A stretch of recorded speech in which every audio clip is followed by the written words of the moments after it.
She woke up next to a stranger, not just any stranger, the most powerful man in Chicago, a billionaire whose name could silence a boardroom with a single glance. Lily Bennett, $29 left in her checking account, 3-day-old mascara smeared down her cheeks, had somehow stumbled into the wrong suite, the wrong bed, and the wrong life entirely. He was already awake, watching her. And the worst part, he wasn't angry. Drop a comment with your city. Let's see how far this story travels. Hit like and follow along, because this one's going to break you wide open. The elevator smelled like expensive cologne and stale champagne, and Lily Bennett was doing that thing she always did when she was drunk, convincing herself she was completely fine. She wasn't fine. She was exhausted in the specific grinding way that only comes from 3 days of running yourself into the ground for people who don't know your last name. Her heels were in her left hand. The keycard was in her right. The hallway of the 24th floor stretched ahead of her like something out of a fever dream. Long, gold-lit, identical doors repeating in both directions until they blurred. 2414, she muttered to herself. 2414. She'd been saying it like a mantra since the elevator. Room 2414. Her room. The modest, company-booked room with the slightly scratchy comforter and the bathroom that smelled faintly of lavender cleaning solution. Her room, her bed, her safe place to collapse and be invisible for 8 hours before she had to be useful to someone again. The hallway tilted slightly. Lily pressed her free hand against the wall and steadied herself, closing her eyes for a moment. The open bar at the conference gala had been a mistake. She'd known that even as she accepted the third glass of Pinot Grigio from a passing server. But Marcus Holt, her supervisor, her technically competent but entirely useless supervisor, had been loudly taking credit for the seating arrangement she'd spent 14 hours designing, and she'd needed something to do with her hands besides put them around his neck. 3 glasses of wine. That was all. She wasn't a mess. She was a professional having a reasonable human reaction to an unreasonable situation. She found the door with the brass numbers, 2412. Close enough? Next one. She stopped in front of 2414, pressed the keycard to the reader, and watched the little light blink green. Good. Green meant home. The room was dark. Heavy curtains blocked the city lights completely. She could see almost nothing, just the faint outline of furniture, the soft ambient glow of a smoke detector on the ceiling, the enormous shadow of what was clearly a much nicer bed than the one she'd left that morning. Lily dropped her heels on the carpet. She set her clutch on what she thought was a desk. It was actually the edge of an armchair, and listened to it slide and thud to the floor without the energy to care. She unzipped the back of her dress just enough to breathe properly, crawled onto the bed, and pulled the covers up to her chin. The sheets were different, softer, heavier. Upgraded my room, she thought vaguely. That doesn't make sense. When did they... She was asleep before the thought finished. The first thing Lily heard when she woke up was breathing that wasn't hers. She didn't move. Her brain, still foggy and slow, tried to process the information before her body did. She was in a bed. The bed was large. The breathing was slow and steady and coming from somewhere approximately 14 inches to her left. She opened one eye. The curtains had shifted slightly, or maybe the city outside had brightened, and there was just enough gray morning light filtering through the edges to show her the shape beside her. A man. Dark hair against a white pillow, broad shoulders, one arm folded across his chest.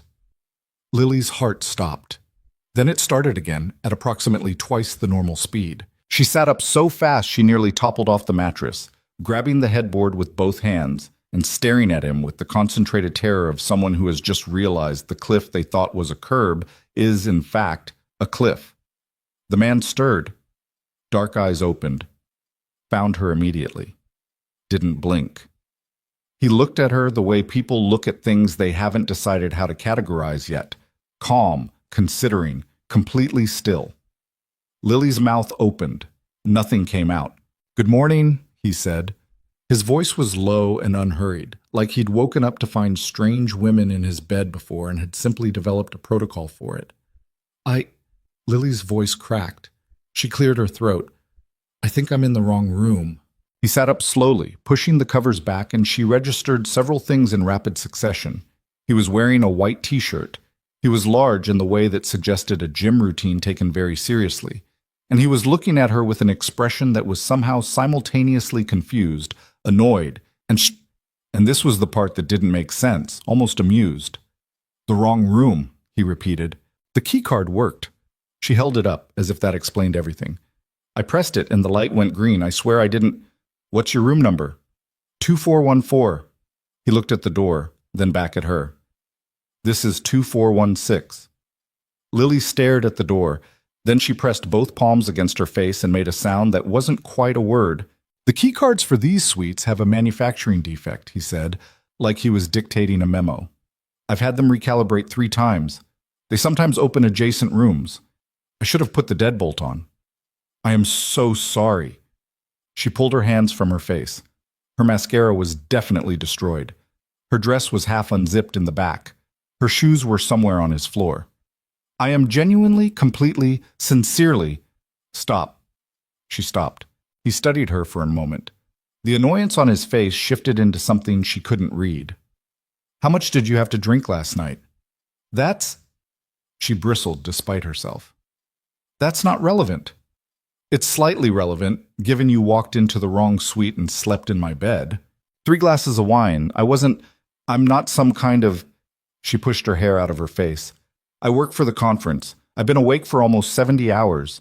I made a mistake with the room number. I'm leaving." She swung her legs off the bed, stood up, and immediately wobbled. Not from the wine, that was long out of her system, just from standing up too fast on 3 hours of sleep. His hand caught her elbow. She hadn't even seen him move. "Sit down for a second." "I'm fine."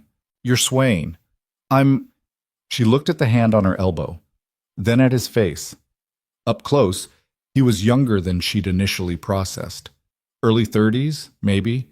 Jaw that needed a shave, dark circles under his eyes that suggested she wasn't the only one in this room running on nothing.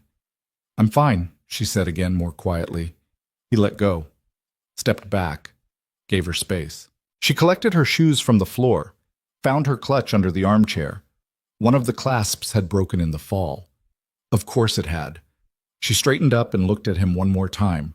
He was watching her with that same unreadable expression. "I'm sorry," she said again. "Really, I'm mortified." "Don't be. You're being very calm about this." "Would you prefer I wasn't?" She didn't answer that. She went to the door, pulled it open, and stepped into the hallway. Her own room was one door to the left. She stood in front of it for a moment, keycard in hand, breathing in the cold corridor air. Then she turned back to look at the door she'd just come through. 2416. She pressed her keycard to her own reader. The light blinked green. Of course it does, she thought. Of course it opens 2 rooms. She went inside, sat on the edge of her inferior bed, pressed her face into her hands, and then against her will started laughing. The helpless, exhausted, what is my life kind of laughing that's basically just crying wearing a different hat. She didn't find out his name until 3 hours later. The conference breakfast was held in the hotel's main ballroom, and Lily arrived showered and remascaraed and wearing her most professional blazer, determined to be a person again. She had 4 items on her morning agenda, a fresh legal pad, and the kind of headache that responds to hydration and black coffee and absolutely nothing else. She was filling her coffee cup at the station near the back of the room when she heard his name. Calloway just walked in, which means the morning panel is actually going to start on time for once. She turned. He was across the room. Tailored charcoal suit, no tie. Someone was immediately at his side, handing him a phone, and he took it without looking away from whatever conversation he was already having. Lily's coffee cup overflowed. She grabbed a napkin, pressed it against the spill, kept her eyes forward. Ethan Calloway. She knew the name the way everyone in this industry knew the name, from press coverage and conference programs and the kind of odd, slightly fearful whispers that follow certain men into rooms. Calloway Holdings. Real estate development, private equity, something in green technology she'd never fully understood. More money than most people could conceptualize. She'd slept in his bed. She'd wobbled in front of him like a baby deer. She'd told him 3 glasses of wine wasn't relevant. Lily folded the wet napkin very carefully and placed it on the table and thought, I need to be extremely busy for the rest of this conference and never make eye contact with anyone over 5'10". She lasted until noon. The hotel cafe was quiet after the morning sessions let out. Lily had claimed a corner table with her laptop and a salad she was eating without tasting, reviewing vendor invoices for the spring conference. Marcus had already claimed credit for planning. The cafe's background music was something jazzy and low. The coffee was actually good. She was highlighting a discrepancy in the floral billing when a chair slid out across from her. She looked up. Ethan Calloway sat down. He was carrying a coffee. Just one. Not extending any social niceties of offering. He set it in front of himself, settled into the chair like he had all the time in the world, and looked at her.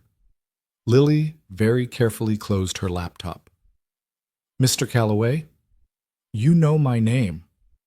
Everyone in this building knows your name." He nodded once, acknowledged without vanity. "I didn't get yours." "Lily Bennett." She sat up straighter. "I really am sorry about this morning. I should have double-checked the number. I was tired and You said that already." "I know, I'm not here about this morning." He wrapped both hands around his coffee cup. He had the manner of someone accustomed to directing conversations. Not aggressively, just with a kind of quiet certainty that the conversation would go where he intended it to go. "You work for the conference. Event management. Assistant coordinator, yes." "Who put together the gala last night?" She paused. "That was a team effort." Something shifted in his expression. Not quite a smile. "I spoke to 4 different people this morning who all claimed credit for the event. I then asked the hotel's catering director, who actually made the seating revisions on Thursday when the original plan fell through. She mentioned a name." Lily said nothing. "The floral installation," he continued, "the lighting adjustment for the main stage, the decision to move the cocktail reception 45 minutes early when the sound system check ran long, all of those were last-minute calls made by one person." He looked at her. "That was you." "I work within a team structure. Stop being modest. It doesn't suit you." He said it matter-of-factly, not unkindly. "I'm putting together a charity gala. The Calloway Foundation runs an annual event every autumn in New York. We raise funds for pediatric healthcare programs. This year, the coordinator I'd been using for 4 years had a family emergency and withdrew 6 weeks out." A beat. "I have a venue, a budget, and no one I trust to run it." Lily stared at him. "I'd like to offer you a contract," he said. She found her voice. "You don't know anything about me. I know you redid an entire seating arrangement for 300 people in 4 hours without panicking, renegotiated the floral contract 48 hours before an event without losing the vendor, and talked the hotel's AV team into setting up a backup system they initially said wasn't possible." He paused. "I also know you're being significantly underpaid for what you actually do, and that the person taking credit for your work is a mediocre man with a good haircut." Lily opened her mouth, closed it. "The contract is substantial," Ethan continued. "I'll have my assistant send you the full terms, but the general number—" He named a figure. Lily's hand tightened around her salad fork. That number was more than she made in a year, more than a year and a half, if she was honest. "That's—" She cleared her throat. "Why are you doing this?" "Because I need someone competent, and I don't have time to vet an agency. You've already demonstrated your competence." He stood, picking up his coffee. "Take the weekend to think about it. My assistant will reach out Monday." He was halfway to the door when she said without planning to, "The gala last night. Did you actually think it was well done, or were you just using it as an opening?" He turned back. That almost smile again. "Both," he said, and he walked out. Lily sat very still for a moment. Then she picked up her fork, looked at her salad, and thought, "I am absolutely not calling anyone about this until I've eaten something." She called her sister-in-law Dana from the bathroom of her hotel room 30 minutes later. "He sat down at your table?" Dana's voice had the particular pitch it took on when something was exciting. "Just sat down? Without asking?" "Without asking. Just pulled out the chair." Lily was sitting on the edge of the tub, phone pressed to her ear. "He already knew everything I'd done at the gala. He'd been asking around." "That's either very impressive or very creepy." It was impressive. It was annoying that it was impressive. She rubbed her temple. "Dana, The number he quoted, "Tell me," she told her. A pause. "Lily, I know. That's, I know. That's enough to get ahead on the, I know." She pressed her fingers against her eyes. "But I looked him up. He's Ethan Calloway. I know who he is. He's terrifying on paper. Do you know what they call him in the industry?" "Tell me." "The calculator. Because apparently he can walk into a failing project and within 20 minutes tell you exactly how and why it's failing, and he's always right. And the number he gives you is always exactly right, and it makes people feel like he's not actually human." She stood up. "He looked at me this morning like, I don't know, like I was something he hadn't encountered before."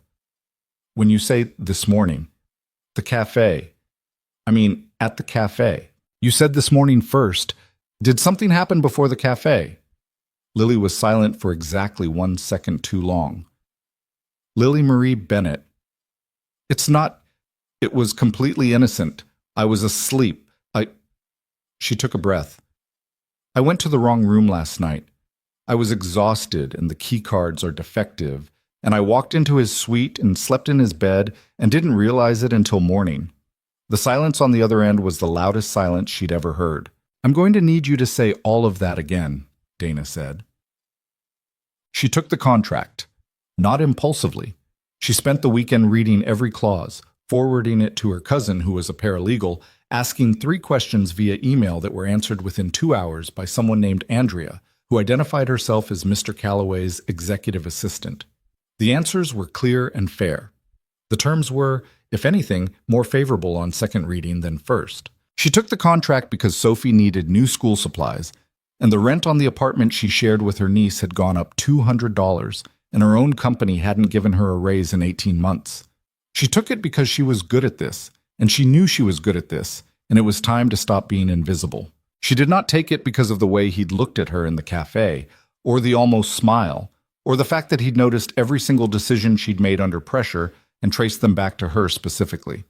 She was very clear with herself about this. The first meeting was at a Chicago office, a space on the 42nd floor of a building downtown that had been designed by someone who believed in glass and negative space and very little else. Everything was angular and expensive and slightly cold. The view was enormous. Lily arrived 7 minutes early. A small, precise woman named Andrea met her at the elevator, walked her to a conference room, and offered water in a tone that suggested the offer was a formality. Ethan arrived 3 minutes later. He'd shed the conference formality slightly. Today he was in a dark blue shirt, no jacket, sleeves already rolled to the elbows. He had a folder and a tablet and the same economy of movement she'd noticed before, the sense that he didn't do anything that wasn't intentional. He sat across from her, opened the folder, and said, "The gala is November 14th. We have 11 weeks. That's workable. The venue is the Grand Meridian in Manhattan, capacity for 400. We've done this event there for 3 years, so the staff know the foundation's preferences." He slid a document across the table. "Last year's program for reference. Budget ceiling is here." He tapped the number. Lily looked at it. "That's generous." "It's what it costs to do it properly." "What's the fundraising target?" 2.3 million. She looked up. "We hit 2.1 last year," he said. "I'd like to do better." She pulled the program toward her, scanning it with the part of her brain that immediately started cataloging, timeline, vendor needs, logistics pressure points. "What changed about last year's program that you'd want to adjust?" "The auction ran long. It lost the room." He leaned back slightly. "People stop bidding when they're uncomfortable. The energy dropped in the 3rd quarter and we never fully recovered it." "Was it the items or the auctioneer?" He paused, looked at her in a way that suggested this was a more specific question than he'd expected. "The auctioneer. Then we need a different one. Someone with instincts for reading a room, not just cycling through lots." She was already writing. "I know 2 people who do this well. I'll get you comparison materials." She looked up. "What's your opening act? How are you framing the cause before you ask people to give?" "We've traditionally done a video presentation. Video is passive. People watch and feel briefly moved and then the moment passes." She hesitated, wondering if she'd overstepped. But he was watching her with that focused attention, not interrupting. If you have families connected to the pediatric programs, parents, kids who've been through treatment, a live segment is harder, more uncomfortable. But people give more because they can't look away from something real. Silence. I'll need to speak with the foundation director, Ethan said, but I've thought the same thing for 2 years and couldn't get traction on it. Something in his voice shifted almost imperceptibly. Apparently it took an outside perspective. Or just someone who'd say it out loud. Yes, he said. That's what I meant. They worked for 3 hours. At some point, Andrea appeared silently with coffee that Lily didn't remember ordering. She took hers black without thinking, and realized a moment later that somehow it arrived black, without her specifying. At the end, Ethan walked her to the elevator. You have a niece, he said, and she turned to look at him, surprised. Yes, Maya. She's 6. She lives with me. She watched him. How do you know that? You mentioned her in your email when you asked about the contract timeline around school schedules. He met her eyes. I remember details. The elevator arrived. I have a daughter, he said before she stepped in. Sophie, she's 7. Something moved across his face. Not quite a softening, but a shift. She's why the pediatric programs matter. Lily held the elevator door. Is she okay? She is now. He nodded once. She had a rough few years. He said it like a door that had been opened slightly, and she understood instinctively that this was more than he usually offered. I'm glad she's okay, Lily said. The door began to close. So am I, he said. 3 weeks in, she had a vendor shortlist, a revised program structure, 2 potential auctioneers, and a standing Tuesday and Thursday meeting with Ethan that had started at 90 minutes and was now consistently running 3 hours. She also had a problem. His name was Marcus Holt. Her supervisor had figured out, via the mysterious osmosis of office gossip, that she'd taken on outside contract work. He'd also figured out the name attached to the contract, and he'd responded by becoming the specific flavor of difficult that passive-aggressive underachievers specialize in, slow-walking her approvals, scheduling her for tasks on her days off, ceasing senior leadership on minor corrections. She hadn't told Ethan this. It wasn't his problem. She was managing it. She was managing it until the Thursday meeting in week 4, when she showed up 45 minutes late because Marcus had called an emergency team meeting at 9 a.m. that lasted until noon and accomplished nothing, and she'd missed 2 trains trying to untangle herself from it. She arrived at Ethan's office flushed and apologetic, and he looked at her for one moment before he said, What happened? Work conflict. I'm sorry. Sit down. Do you want coffee? I'm fine. Lily. His voice was quiet. You've been on time for every meeting. You've sent materials 48 hours early, consistently. Something happened. He paused. You don't have to tell me what it is, but don't apologize for being 40 minutes late when it's clearly not something you chose. She sat down. She looked at the table. It's my supervisor, she said. He found out about this contract and he's been creating obstacles. It's petty. I'm handling it. Is there a conflict of interest concern on his end? No, it's not that. She pressed her lips together. He took credit for a lot of my work over the past 2 years. I think he knows this contract proves the gap between what I can do and what he claims I can do, and it makes him nervous. Ethan was quiet for a moment. Do you want to continue working at your company? She looked up. What? It's a straightforward question. Do you want to stay there after this contract ends? She thought about it, honestly thought about it, instead of deflecting. No, she said. I don't think I do. Then stop protecting them. He picked up his pen. Do your work for the gala. Do it well. When this is finished, you'll have a different set of options. He looked at her. That's all you need to worry about.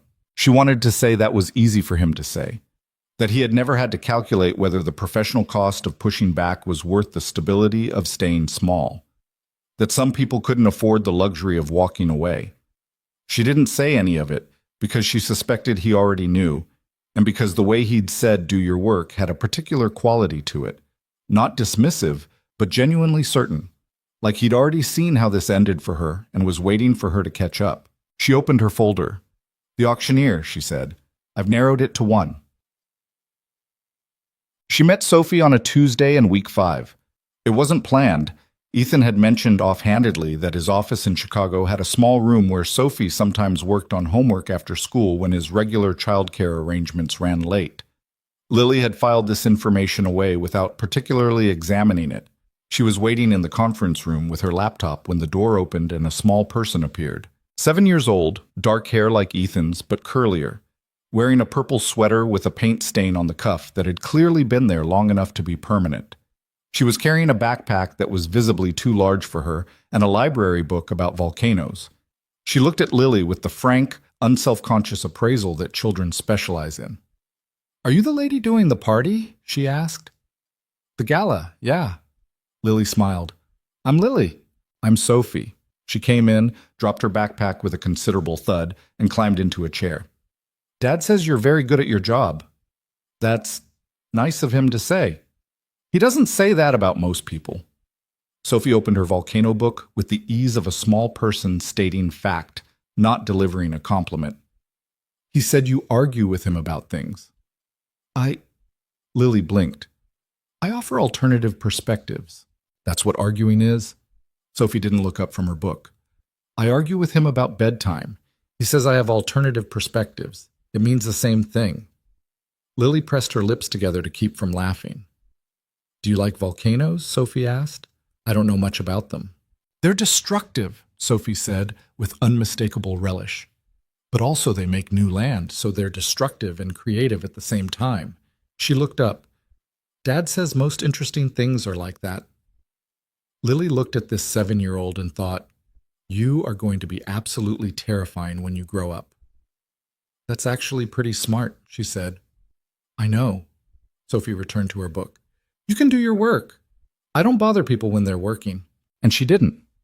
For the next 2 hours, while Lily finalized the program timeline and Sophie read about volcanic rock formations, the room was quiet in a way that felt, improbably, like company. When Ethan came in at 5:30, he stopped in the doorway and looked at the two of them. Sophie cross-legged in her chair, Lily with her laptop and 3 color-coded folders, and something happened to his face that Lily almost didn't catch. Something that went quiet and careful, the way faces go when people see things they're afraid to want. "Ready?" he said to Sophie. "Lily's good at her job," Sophie announced, sliding off the chair. "You were right." "I usually am," he said, and he looked at Lily when he said it. Boom. She was on the phone with the venue at 8 p.m. on a Thursday, pacing her apartment's small kitchen while Maya slept in the next room, when she realized something was wrong. It wasn't a dramatic realization. It arrived quietly, the way most inconvenient truths do. She'd been thinking about the meeting Tuesday, and not about the gala, and when she'd been thinking about the gala, she'd been picturing the look on his face when a program element came together exactly as she'd predicted, and when she'd been picturing his face, She stopped pacing. She set the phone down on the counter. "No," she told herself, clearly and directly. "Absolutely not. He is the client. He is a billionaire. He lives in a completely different category of existence. He is your employer for approximately 7 more weeks, and then this chapter closes, and you build your career on what you've learned, and you do not." Her phone buzzed. A text from an unsaved number she'd memorized without meaning to. "Spoke to the foundation director today. He's on board with the live segment." "Good call." She stared at it. Then she typed back, "Told you." The response came in 11 seconds. "You did." And then, after a pause, "How's your niece?" Lily sat down on her kitchen floor, back against the cabinets, phone in her hands. "She made a volcano in class today," she typed, "with baking soda and vinegar. She was very proud of it." "Sophie would like her," he wrote back. "She has strong opinions about volcanoes." "I know," Lily wrote. "She told me." A pause. Then, "She talked to you for 2 hours and didn't look up from that book once." That's the Sophie version of deciding she likes someone. Lily read that 3 times. "I should let you go," she typed finally. "Early call tomorrow. Good night, Lily." She sat on the kitchen floor for another 5 minutes before she got up. She didn't examine why. The auction venue confirmation arrived on a Friday morning, and Lily printed it, clipped it to the program binder, and let herself feel good about it for exactly 12 minutes before her phone rang with a Chicago area code she didn't recognize. It was the Grand Meridian's event manager. There had been a fire. Kitchen fire the night before contained quickly. No injuries, no structural damage. But the kitchen itself and a portion of the main ballroom service corridor had sustained significant damage. The venue was suspended from hosting events for a minimum of 6 to 8 weeks pending inspection and repair. November 14th was 8 weeks and 4 days away. Lily sat down. She called Ethan. He picked up on the second ring. Lily, the Grand Meridian had a fire last night. She kept her voice even. She'd trained herself to deliver bad news this way. Clean, complete, no cushioning. Kitchen and service corridor damage. They're suspended through mid-November, minimum. We've lost the venue. Silence. How long ago did you find out? He asked. 4 minutes. All right. A pause. The quality of his silence was different from other people's silence. It didn't feel like shock or avoidance. It felt like thinking. What are our options in Manhattan for November 14th with 400 capacity? I don't know yet. I'm going to start calling now. It may be that we have to move the date, but I'd like to exhaust the venue options first before we consider. I have a penthouse terrace, he said. In Manhattan. The building is mine. Lily stopped. It holds 300 comfortably, 350 if we configure the layout right, he said. It's not a conventional event space, which means we'd need a full vendor build-out. But it's available, she said. It's available. And you own the building, so we don't need to navigate a venue contract. Correct.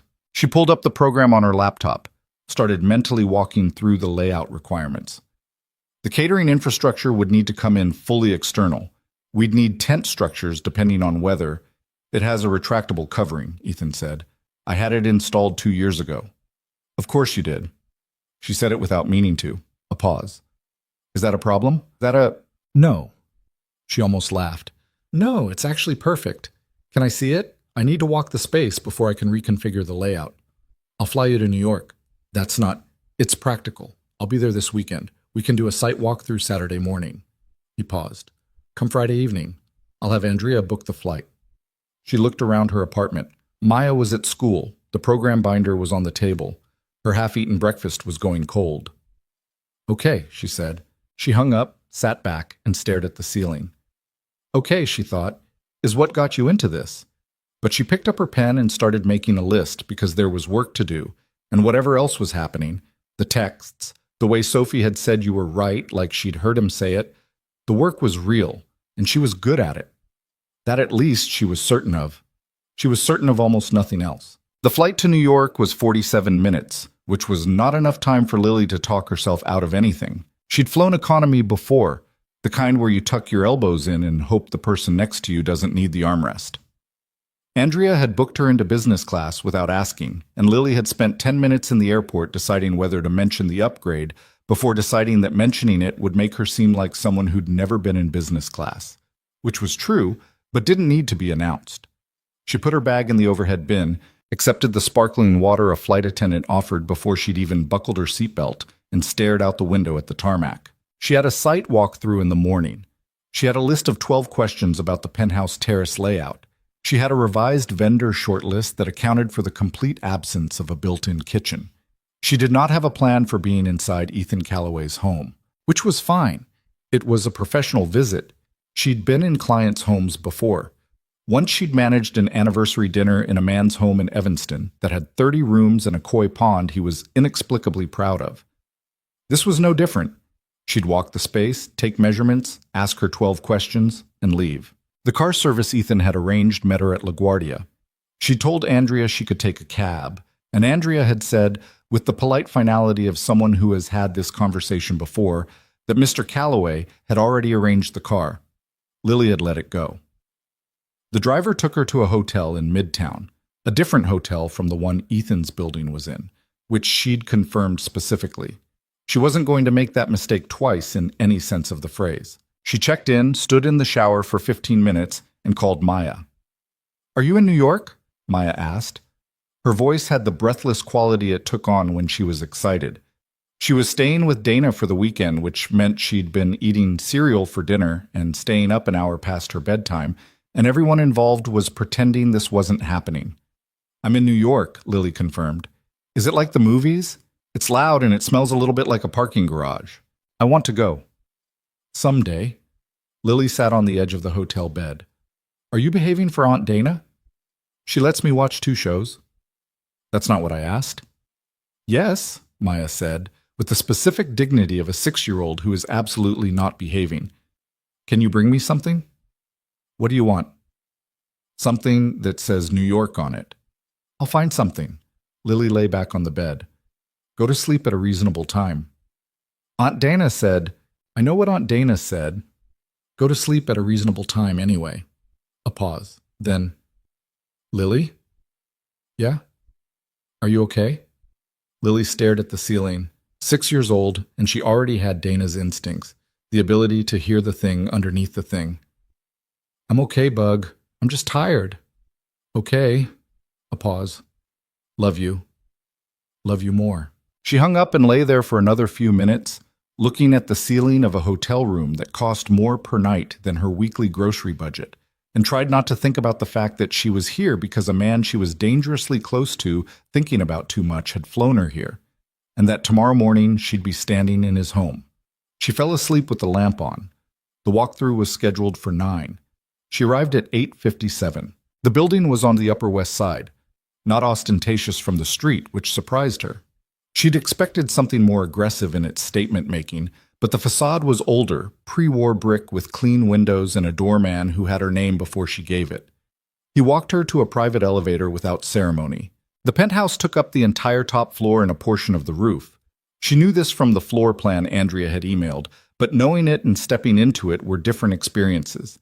The interior was not what she'd expected, and she was getting tired of Ethan Calloway not being what she expected. She'd anticipated something cold, glass and chrome and the aesthetic of a man who used his home as an extension of his professional image. What she found instead was a space that had clearly been lived in, and lived in by someone who had a child. There were books, a lot of books, on actual shelves that had clearly been touched, not arranged by a decorator. A drawing on the refrigerator she could see through the open kitchen doorway. A small pair of sneakers near the hall closet that were very purple and very muddy, and had clearly not been put away by anyone. Ethan came in from a hallway. He was in jeans and a gray pullover, and she registered the slight adjustment her brain made when she saw him outside of a professional context. Not the conference suit, not the office shirt. Just a person. A tired one, actually. There were shadows under his eyes. You found it, he said. The doorman was very efficient. That's David. He's been here longer than I have. He looked at her. Coffee? Please.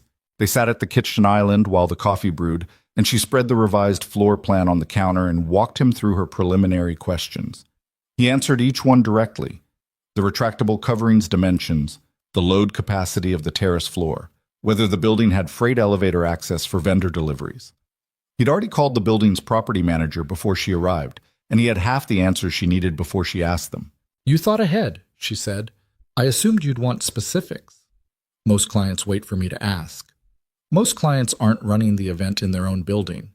He poured the coffee, set hers in front of her without asking how she took it. Black, no sugar. She noticed again that he'd filed it away from the first time. She wrapped her hands around the mug. Can I see the terrace? He led her up a half flight of stairs and through a glass door, and she stepped out and forgot for a moment to think about anything else. New York from up here was enormous. Not just wide, dimensional. The skyline pressed in from every direction, close and textured and full of noise, that somehow, at this height, felt softened. The terrace itself was large, or larger than the floor plan had conveyed, with clean lines and good bones and the retractable glass covering that ran on a track above the perimeter. She walked it slowly. She had her phone out, taking measurements and photos, and she was already reconfiguring the layout in her head. The dining section here, the stage against that wall where the skyline would be behind the presenters, the cocktail area spread across the eastern end. It'll actually be better, she said, and she meant it. The Grand Meridian's main room was beautiful, but it was generic. It's a story. People will remember an event on a rooftop overlooking New York. They'll associate the space with the cause. Ethan was standing near the edge, looking at the city. She'd noticed he did that when he was thinking, went still and looked at something distant, like he needed physical space around him to process. Sophie wants to come, he said.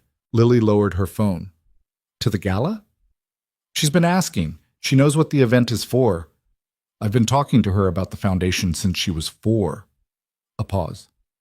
She's old enough to understand what the money goes toward. She spent enough time in hospitals to have opinions about it. Lily felt something careful happen in her chest. What happened, if you don't mind my asking? He turned. For a moment she thought he'd redirect. He had a way of acknowledging questions without answering them that she'd noticed in professional settings. But instead he said, her mother died when Sophie was 2, heart condition. And then Sophie herself, at 4, she had a cardiac event. Minor, as those things go, which is a phrase I've learned to use without wanting to put my hand through a wall. His voice was even. She was in the hospital for 6 weeks. She's fine now.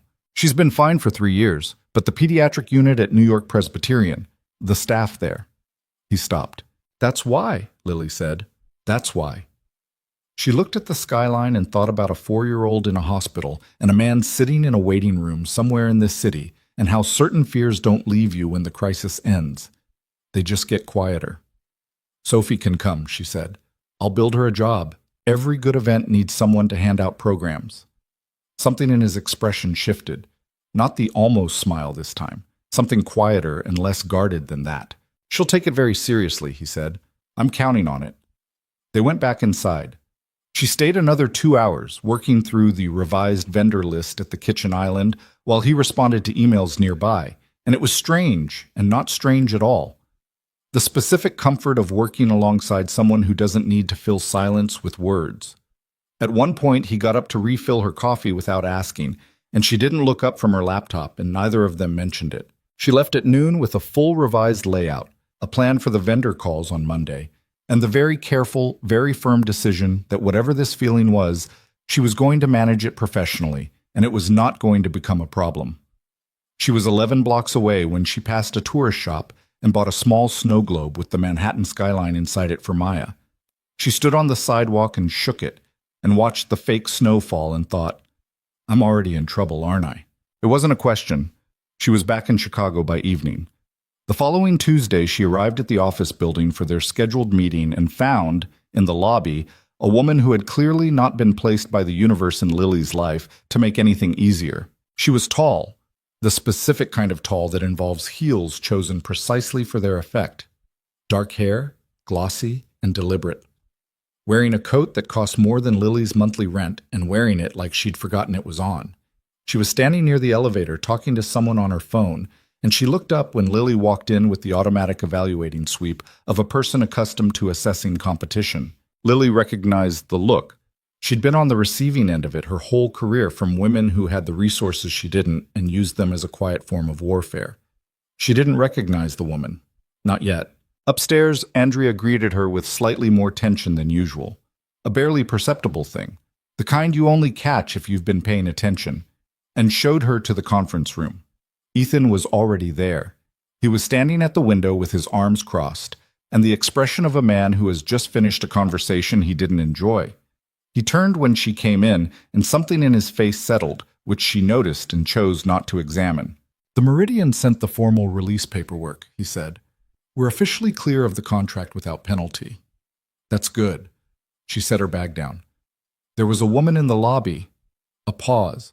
Not long, but she'd learned to read his pauses. Vanessa Cole, he said. She's someone I was involved with. Briefly. It ended a year ago. He said it with the flatness of someone who has decided the accurate word for the relationship is ended and is not interested in searching for a softer one. Okay, Lily said, and opened her folder because it wasn't her business. He sat down. They worked. But she noticed that he checked his phone twice in the first hour, which he didn't usually do during meetings, and both times he turned it face down after. She didn't ask. Vanessa Cole found her in the building's lobby on her way out. She'd been expecting something. Some instinct had registered the woman in the lobby that morning as a loose thread. But she still wasn't entirely prepared for the way Vanessa stepped into her path with the particular confidence of someone who's decided that social niceties are for other people. You're Lily Bennett. Not a question. The event coordinator. That's right. Lily stopped, adjusted her bag strap. Can I help you? Vanessa looked at her. That same evaluating sweep, slower this time. Up close, she was strikingly beautiful in a way that was clearly maintained with significant effort and resources. She was also, Lily noticed, slightly less composed than she'd appeared from a distance. Something in her jaw. "I just wanted to meet you," Vanessa said. "Ethan's mentioned you." "I hope the feedback was useful. We're making good progress on the gala." "The gala?" A thin smile. "Of course." She tilted her head slightly. "How long have you been working with him?" "About 6 weeks. He can be very—" Vanessa paused, selecting the word with visible care.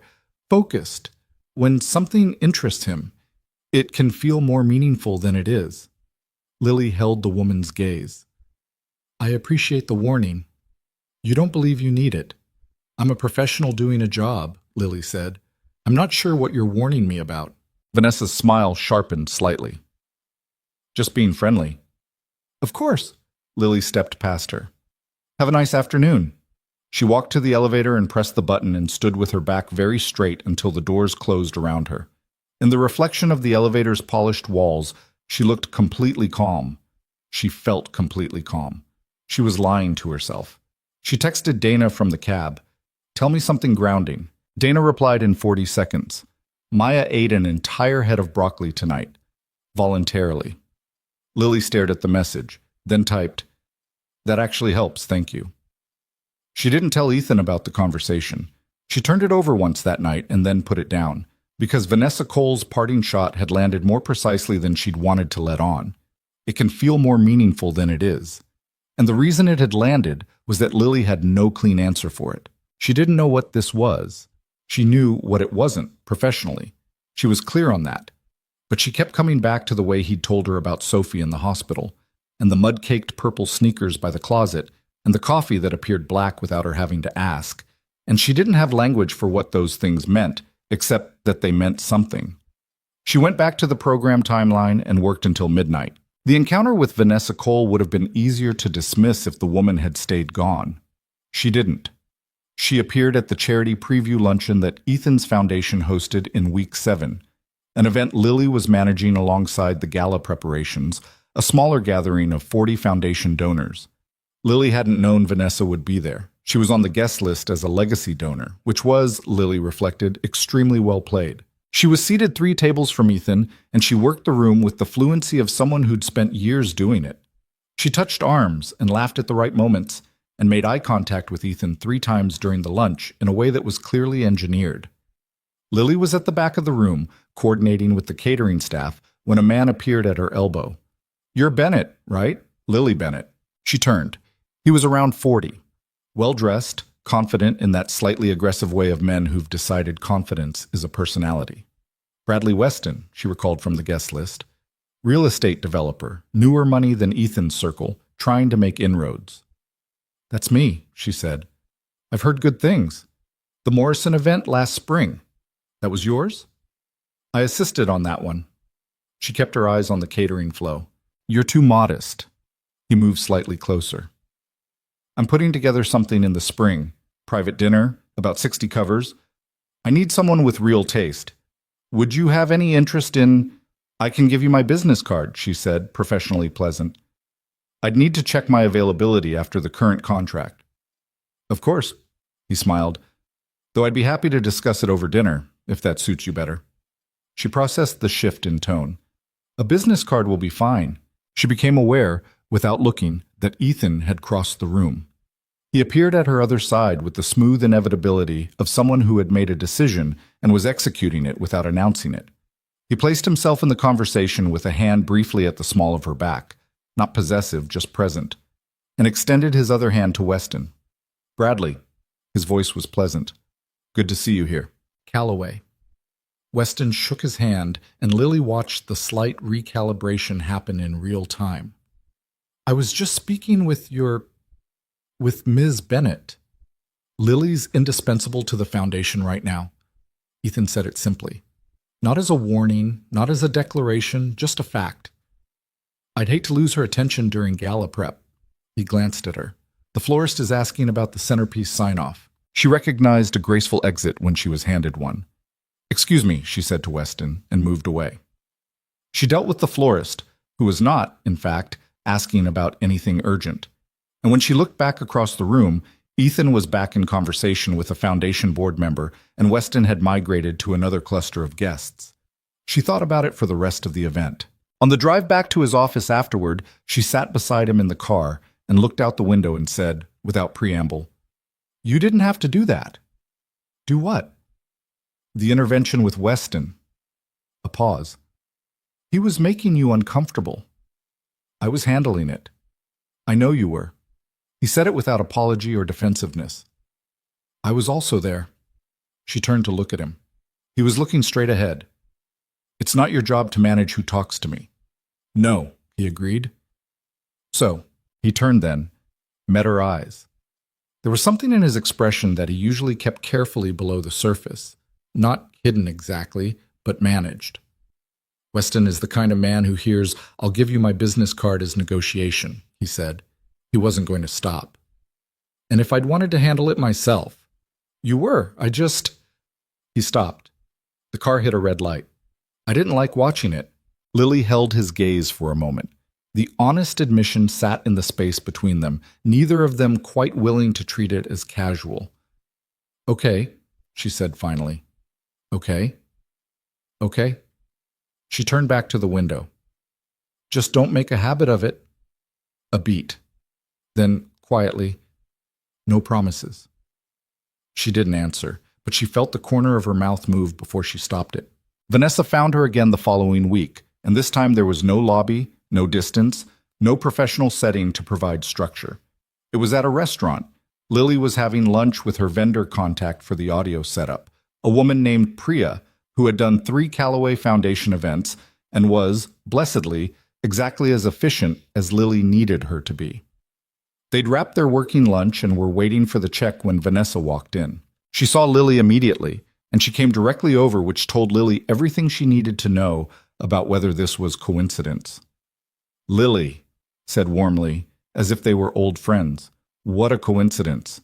Priya looked between them with the bright, polite attention of someone who has correctly identified that she's walked into the edge of someone else's story. "Vanessa," Lily said. "Priya, this is Vanessa Cole. She's a foundation donor." Priya said something polite. Vanessa smiled and did not look at Priya. "I heard the original venue fell through," Vanessa said. "Terrible luck." "We found a better option." Lily kept her voice level.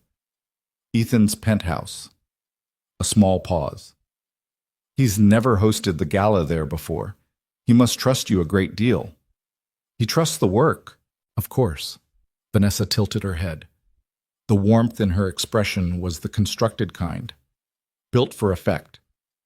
"I only ask because I've known Ethan for a long time. We were very close for a while." The specific weight she placed on close was precise and deliberate. "He's a complicated man.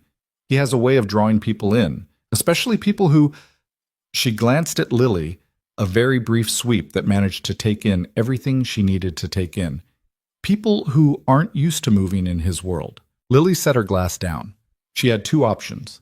She'd always had 2 options with women like this: absorb the implication and let it sit in you like a stone, or push back in the specific way that costs you something in the short term and pays you back later. "I appreciate the concern," Lily said, "but I'm not confused about the world I'm moving in. I know exactly where I am." She picked up the check folder, glanced at it, and placed her card inside.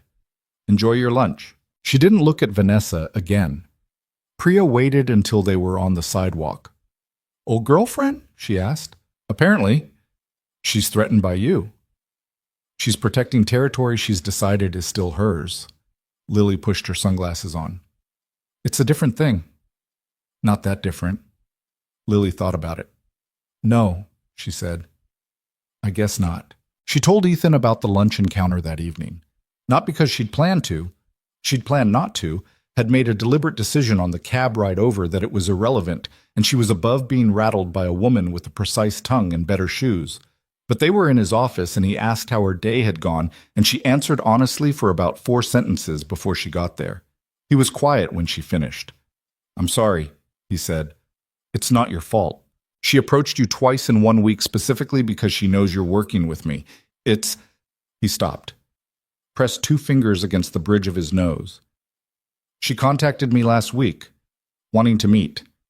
I didn't respond. You don't owe me that information. I know. He looked at her directly. I'm telling you anyway. She looked at her hands on the table, at the program binder, the vendor notes, the 3 weeks of work spread between them. Ethan. Lily. This is a professional relationship. I know that.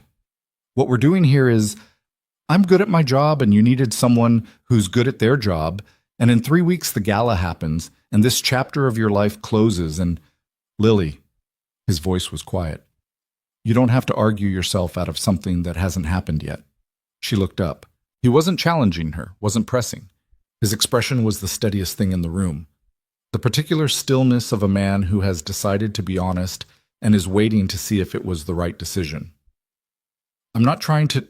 She stopped. I'm being careful. I know you are. A pause. You're allowed to be careful. I'm just... He exhaled. Being careful isn't the same as being dishonest. She didn't answer that. She looked at the city through the office windows, the lights beginning to multiply as evening came in, and she thought about what he'd said on the terrace. She's been fine for 3 years. And the way he'd said she brought warmth back into his home to no one, just sitting with the knowledge of it. The auction order needs to be finalized by Friday, she said. He nodded. Let it go. They worked until 9:30, and when she finally packed up her bag, he walked her to the elevator like he always did. In the doorway of the office, she turned back. Sophie's drawing, she said. The one on your refrigerator. Which one? She puts approximately 400 on there. The one with the 2 figures in it, a tall one and a small one. He looked at her. She labeled them, Lily said. I saw it when I got water this morning. The tall one says Daddy, the small one says Sophie, and there's a 3rd figure off to the side. She held his gaze. That one doesn't have a label yet. She stepped into the elevator. The door closed. She stood very still all the way down, looking at her own reflection in the polished metal, and she thought, careful doesn't begin to cover it. Thought, because the things she hadn't said, the things she'd carried out of his office and into the elevator and into the Chicago night air, was that the unlabeled figure in Sophie's drawing was wearing a yellow dress. She owned one yellow dress. She'd worn it to the second Tuesday meeting. She pressed her hands against her face in the empty elevator and felt the specific panic of a woman who has been careful for years and years and is beginning to understand that careful is not the same as safe. The doors opened to the lobby. She walked out into the cold. 3 weeks to the gala, and she had everything under control except the one thing that mattered most. 3 weeks felt like nothing and everything at the same time. Lily had worked events with tighter timelines. A corporate launch she'd rebuilt in 11 days after the original coordinator walked off the job. A wedding she'd salvaged 48 hours out when the venue double-booked, and the bride was in genuine danger of losing it completely. She knew how to compress time. She knew how to make 3 weeks feel like 2 months if she organized it right. What she didn't know how to do was organize herself. The drawing stayed with her, not as a romantic thing. She kept telling herself that, and she almost believed it, but as a fact she couldn't unknow. Sophie had put a 3rd figure in that picture, a figure in yellow. And Lily had walked out of that office building into November air and gone home and sat at her kitchen table and stared at her laptop screen without reading a single word on it for a solid 20 minutes. Maya had found her there. Why are you just sitting? Thinking. About what? Work. Maya had looked at her with 6-year-old skepticism that was frankly insulting in how accurate it was. You make a different face when you're thinking about work. Go to bed. It's 7:45. Then go to bed in 15 minutes. She'd closed the laptop and made tea she didn't drink and told herself clearly and out loud to the empty kitchen, this is a job. In 3 weeks it ends. And you go back to your life, which is a good life, which is enough. She believed it about 60%. The remaining 40% was the problem. The vendor calls that week were relentless. She was on the phone by 8 every morning. The tent rental company, the catering firm she'd brought in from the vendor list Priya had recommended, the florist who had very strong opinions about centerpiece height and needed to be managed with the specific patience of someone diffusing something small but volatile. The lighting designer flew in from Los Angeles on Thursday and spent 4 hours on the terrace with Lily, walking the perimeter, discussing angles and color temperature and the way artificial light behaves against a New York skyline. Ethan was in and out of the penthouse that day. He had his own meetings, his own machinery running, and mostly he left them alone. But at one point he came out with 2 coffees and handed one to the lighting designer, who looked startled because this was not something CEOs typically did, and stood for a moment watching Lily talk through the stage lighting scheme with the focus of someone who retained information completely. "The warm tone on the stage," he said, when the designer stepped away to take a call. "You said amber, not white. White makes people look tired under it. The donors are paying attention to the speakers. They should feel awake." She looked at him. "You were listening." "I was walking through." "You were listening," she said again, and he didn't deny it a second time. After the designer left, Ethan stood at the terrace railing while Lily made notes, and she was aware of him the way you're aware of weather, the specific pressure of someone's presence taking up space in a room. "You're good at managing people," he said. "It's the job." "It's not just the job. The way you talked to him, you already knew which of his ideas you were going to use before he finished explaining them, but you let him finish." He turned to look at her. "You gave him the experience of being heard." "He was being heard. I was genuinely listening, while also already knowing." She looked up. "Is that a criticism?" "It's an observation." A pause. "Most people in your position would have cut him off. It would have been faster." "Faster doesn't mean better." She clicked her pen. "He'll execute better if he feels like the vision is partly his. The best event I ever ran, the client thought she'd made half the decisions herself. She'd made about 3, but she owned every single piece of it." Ethan looked at her for a moment. "Does that ever bother you? Not getting the credit? I used to work for the man who took all of it. That bothered me." She set her pen down. "But doing the work well, that part doesn't need an audience." She glanced at him. "You know that. You're not exactly running around requiring acknowledgement. I'm a billionaire. I don't need to. That's not why." She said it before she thought about whether she should. "You could be the loudest person in every room you walk into. You're not. That's a choice." He looked at her steadily. "Or a habit. Habits are choices that calcified." She picked up her pen again. "Same thing." He made a sound that might have been a short laugh, not the almost smile, something less managed than that. She caught it and made herself look back at her notes. The gala was in 19 days. She was going to be fine. She kept saying that. She was at the kitchen island in his penthouse 9 days before the event. She developed a habit of working there. The counter space was better than anything in her hotel room, and Ethan had stopped pretending he minded when Sophie came home from school in a state. Not crying exactly. Sophie seemed to have a philosophical objection to crying in front of people, which was something Lily recognized from her own childhood. But her eyes were too bright and her jaw was too tight, and she dropped her backpack with significantly more force than the usual thud. "Hey." Lily looked up. "How was school?" "Fine." Sophie climbed onto the bar stool across from Lily and opened her backpack, pulling out a workbook. She had a very deliberate quality to her movements, like she was placing each action carefully.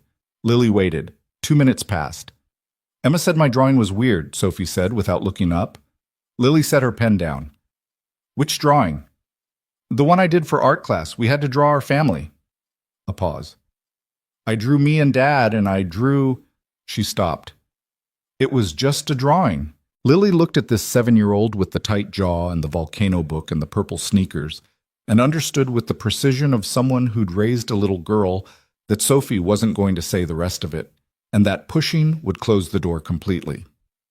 "Emma's wrong," Lily said. "Weird drawings are the good ones. Normal drawings are boring." Sophie looked up. "That's what Dad says." "Your dad has good taste." A pause. Sophie looked back at her workbook. "Did you draw your family when you were little?" "I did. I drew me and my sister and my parents." Lily considered. "We always had kind of a messy family, lots of different people in and out." She thought of her own childhood, her mother's second marriage, the step-siblings, the blended holidays that were chaotic and loud and never quite fit the template of what a family was supposed to look like. "I used to use a lot of pencil so I could erase and redraw." "Why?" "Because I wasn't sure who went in the picture." Sophie was quiet for a moment. "That sounds hard." "A little. But it also meant I got to decide." Lily picked her pen back up. That part was good. Sophie looked at her workbook again, then, very quietly, I put someone in mine, in the drawing. Yeah? A third person, next to me and Dad. She didn't look up. Emma said that was the weird part. Because it's just me and Dad. There's no third person. Lily held very still. Emma's never been to your place, Lily said carefully. She doesn't know who's in your family. Sophie looked up then. Her eyes were completely steady. 7 years old, and she had Ethan's particular quality of looking at things directly, without flinching.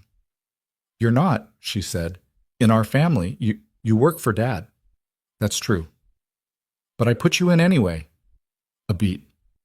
Is that okay? Lily's throat did something she wasn't prepared for. She breathed through it. Yeah, she said. That's okay. Sophie nodded, satisfied, and looked back at her workbook. When Ethan came in 20 minutes later, Lily was making notes with the focused efficiency of someone who has recently been through something she intends to process later, privately, where no one can see her face. He read the room. She'd noticed he was good at this, the quick calibration of walking into a space and knowing where the weight was. And he looked at Sophie, who was doing homework with exaggerated concentration, and then at Lily. She gave a small shake of her head. Not now. She's fine. He made coffee. Gave Sophie the small questioning look that parents develop, the one that asks how bad is it without words. Sophie shrugged with one shoulder. He took that and filed it and set a glass of juice on the counter next to her without comment.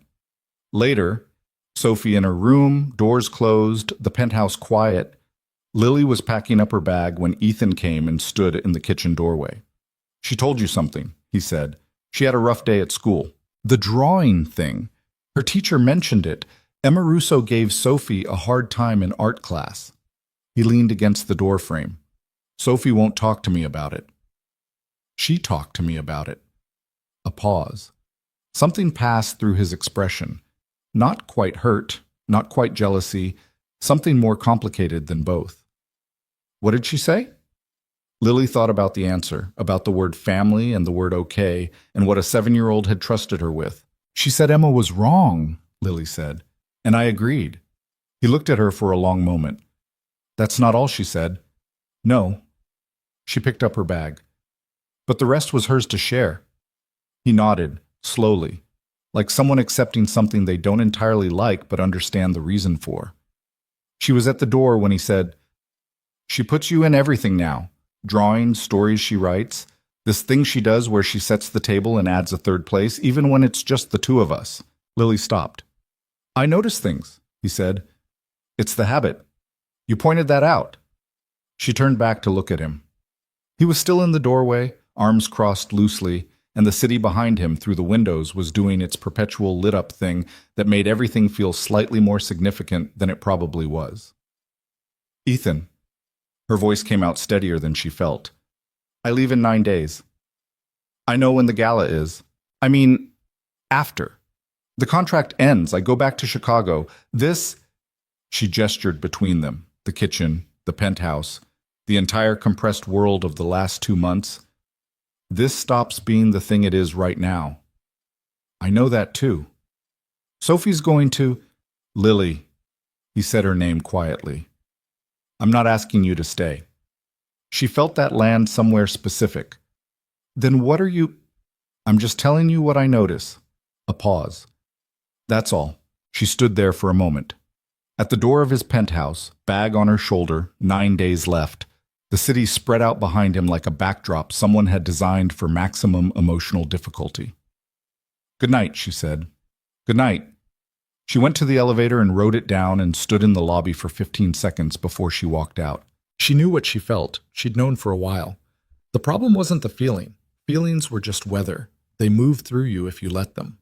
The problem was the specific quality of this one, how it wasn't sharp and overwhelming, but quiet and deep, the kind that doesn't make noise but doesn't leave. The problem was Sophie's drawing. The problem was coffee that arrived black without asking. The problem was that she'd been careful her entire adult life and she was running out of reasons why. She called Dana that night. I'm in trouble, she said without preamble. I know, Dana said. I've known for about 3 weeks. Why didn't you say anything? Because you needed to figure it out yourself. A pause. How bad is it? His daughter drew me into a picture of their family. Dana was quiet. She added a third figure. She said she put me in because she didn't explain why. She didn't have to. Lily was sitting on the hotel bed, shoes still on. Dana, she's 7. She lost her mother when she was 2, and I've been walking in and out of that penthouse for 2 months, and she attached, Dana said. Not unkindly. And now I leave in 9 days and she goes back to it being just the two of them, and Her voice caught on something. She stopped, pushed through it. I'm not afraid of getting hurt, that's the thing. That's the part that scares me. I'm afraid of hurting them. Dana was quiet for a moment. Have you talked to him? We've been talking around it for 2 months. Not around it, about it. Dana, Lily, you're afraid. That's okay. But you're using I might hurt them as a reason not to try. And that's a different thing from actually protecting them. A pause. Does he know how you feel? He knows more than I've said. She stopped. He notices things. He noticed things about me before I'd said them out loud. Then he knows. She didn't answer. What happens after the gala? Dana asked. I don't know. And that was honest. She genuinely didn't know. Whether the distance would do what distance was supposed to do, or whether it would just be distance. Okay, Dana said. Then find out. She hung up. She sat there for another few minutes. Then she took off her shoes, changed into pajamas, and set her alarm for 6, because there was a catering walkthrough in the morning, and whatever she was feeling, the gala was in 9 days. She was not going to let the gala fail. That was the one fixed point. Everything else could be uncertain. Her heart, her decisions, the particular gravity of a man who remembered how she took her coffee. But the event would be exactly what she'd promised it would be. She slept 4 hours and woke up ready. The catering walkthrough was clean. The florist crisis happened on Thursday. Not the centerpiece height, which she'd preemptively resolved, but a supplier issue with the white ranunculus that the florist had promised and now couldn't deliver. Lily spent 40 minutes on the phone, found an alternative supplier in Connecticut, approved the substitution, and sent the florist a revised spec sheet before noon. Priya called at 2 to say the audio setup was complete and had tested perfectly. The lighting designer sent the final plan with 2 adjustments Lily had asked for and 1 additional suggestion she liked well enough to approve. 6 days out, the event was in better shape than anything she'd worked on at her actual job. She knew it. She felt it in the specific way you feel when something you've built is going to hold. Not arrogance, just the quiet recognition of work done right. Ethan knew it too. She could see it in the way he moved through their meetings. Less problem-solving, more anticipating. The particular ease of a man who has handed control to someone competent and is allowing himself to trust it. He told her on Wednesday evening, casually, while they were reviewing the final program order. The foundation board saw the event overview today. Richard Harmon said it was the most thoughtful proposal he'd seen in 12 years of board meetings. Richard Harmon is the one who never finishes his sentences, right? He finished every sentence. She looked up. That's actually impressive. That's what I said. And there was that almost smile, the one she'd cataloged months ago and watched evolve into something less managed. You should feel good about this. I'll feel good about it Saturday night when it's done. You do this every time. You won't let yourself... Ethan, she looked at him. I've had events go wrong in the last hour. Speeches run long. Auctioneers freeze. Donors argue with each other over lots. A beat. I'll celebrate when there's something to celebrate. He looked at her for a moment. Fair enough? Thank you for the board feedback. It's not sentiment, it's accurate. I know. That's why I'm thanking you. He went back to the program. She went back to hers. The penthouse was quiet around them, Sophie asleep already, the city doing its endless, luminous thing outside. My wife, Ethan said without looking up. She went still. Her name was Claire. We met in our mid-20s. She was funny, the kind of funny that sneaks up on you. He was looking at the program, but she understood he wasn't reading it. She died before Sophie could remember her. I've spent 7 years trying to describe someone to a child who never got to know her, and He stopped. It's an odd thing, describing a whole person through stories. Does Sophie ask about her? Constantly, in phases. She'll go months without mentioning it, and then she'll ask 3 questions in a row while I'm making dinner. He looked up. I never mind the questions. I mind that I don't have enough answers. Lily set her pen down. What do you mean? I know Claire. I know how she laughed, what she ordered at restaurants, the specific way she mispronounced particularly her whole life and refused to be corrected. A pause. But Sophie wants to know who her mother was as a mother, and I can't tell her that because Claire didn't get to be one. His voice was even, controlled, but underneath the control was the bedrock kind of grief, the kind that doesn't make scenes. I can tell Sophie everything about the woman I married.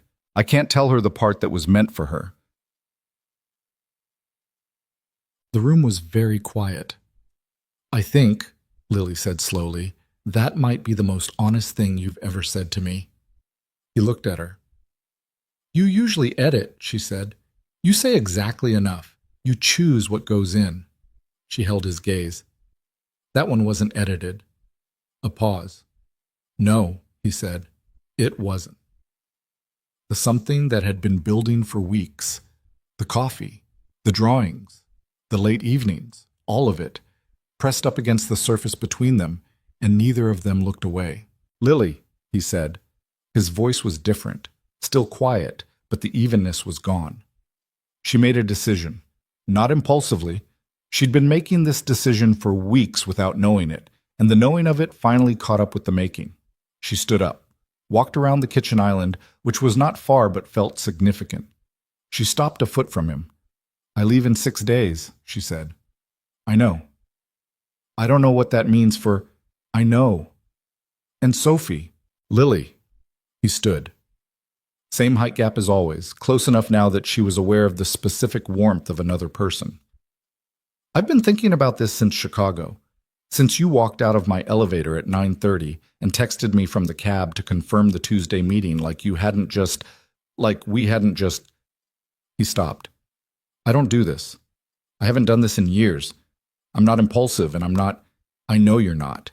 But I am. I have been. I can't. He exhaled. I don't have the right words for this.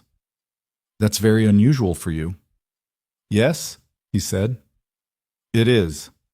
She reached up and straightened his collar, which didn't need straightening, and she was aware that this was a pretext, and he was aware that it was a pretext, and neither of them pretended otherwise. His hand covered hers. Still, just that. Both of them standing in his kitchen at 11:30 with the city behind them and Sophie's drawings on the refrigerator, and 6 days left on a contract she'd taken because she needed the money and ended up needing something else entirely. I'm scared, she said, because it was true, and because he'd been honest with her and she owed him the same. Of what specifically? Of doing this and having it cost us both something we can't fix. She looked at him. I'm scared of being the thing Sophie loses too. His hand tightened slightly on hers. Not a grip, a steadiness. I'm scared of that too, he said. I've been scared of exactly that for weeks. It hasn't made me want this less. She held his gaze, and then he kissed her. Not the way she might have imagined, which would have been some cinematic sweeping thing. It wasn't that. It was quiet. Careful in the way that's different from held back. The specific tenderness of a man who has been thinking about something for a long time and, now that the moment is real, is moving through it like it matters. She kissed him back. When they pulled back, she pressed her forehead to his jaw for a moment and felt him exhale. Long and slow, the breath of someone setting something down that they'd been carrying for a while. 6 days, she said. I know. We have to finish the gala first. I know that too. I'm serious. Lily. He pulled back far enough to look at her. The almost smile had become something real. I am completely aware of how serious you are. It is one of the things He stopped. The gala will get done. Good. She stepped back, picked up her pen, sat back down at the island. Because the program order on page 3 still has the fund totals before the closing remarks, and it should be the other way around. He stood there for a moment, looking at her. Then he sat down. Page 3, he said. Page 3. He opened his program, found page 3, made the note, and they worked for another hour in a penthouse in Manhattan while November pressed cold against the windows, and the city kept its eternal, indifferent, magnificent noise, and nothing was different except that everything was, quietly, completely different. At midnight, she packed her bag. He walked her to the elevator, same as always. The doors opened. She stepped in and turned. He was looking at her with the expression he'd stopped managing, the one that was just his face, without the editing. "I'll see you Thursday," she said. "Thursday," he agreed. The doors closed. She stood in the elevator and breathed and thought, 6 days. 6 days, and then the gala, and then she didn't know. She genuinely didn't know what came after, what shape this took when it stepped outside the compressed, specific world of a contract and 2 months in a penthouse in Manhattan. But she thought about Dana saying, "Then find out." And she thought about Sophie's drawing, the third figure in yellow, unlabeled, standing beside the tall one, and the small one like she'd been placed there by someone who understood, at 7 years old, something about belonging that takes most adults decades. The elevator hit the lobby. She walked out into the night. 5 days. Then the gala. Then they'd see. She realized, somewhere between the lobby and the street, that she'd stopped arguing with herself. That was either wisdom or surrender, and she was too tired to figure out which.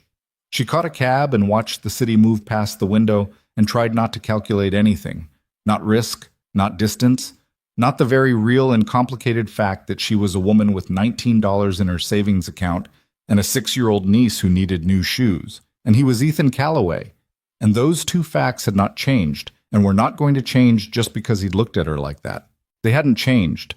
But her coffee arrived black without asking, and Sophie had put her in the drawing, and he'd said, "I haven't made me want this less," like it was simply, unambiguously true.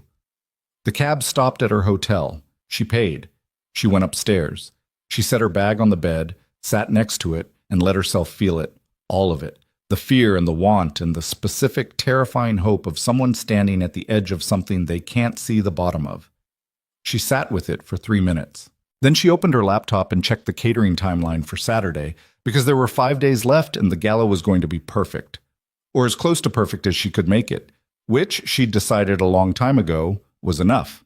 The 5 days before the gala moved the way time moves when you're simultaneously dreading and needing something to arrive.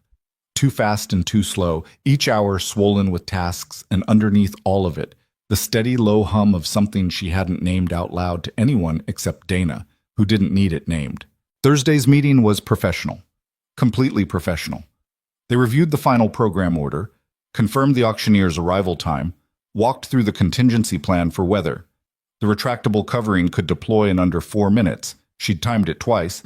And Ethan signed off on the catering menu with one adjustment, swapping the sea bass course for something his foundation director had flagged as a known allergy risk among 3 of the major donors. She hadn't known that. She wrote it down and felt briefly annoyed at herself for not having caught it, and then moved on because there was no time for self-criticism that didn't come with a solution attached. The only moment that wasn't professional was at the end, when she was putting on her coat in the doorway, and he said, quietly, "How are you?" And she understood that he wasn't asking about the gala. "I'm okay," she said. Which was honest. She was okay. Not settled, not certain, but okay. "You?" "The same." She nodded. He nodded. She left. It wasn't awkward. That was the thing she noticed on the elevator down. It wasn't awkward the way she'd feared it might be. Whatever had shifted between them Wednesday night hadn't broken the working rhythm. It had just added something underneath it, a new register that ran parallel to everything else, and they were both, apparently, capable of holding both things at once. That said something. She wasn't sure yet what. Friday was setup day.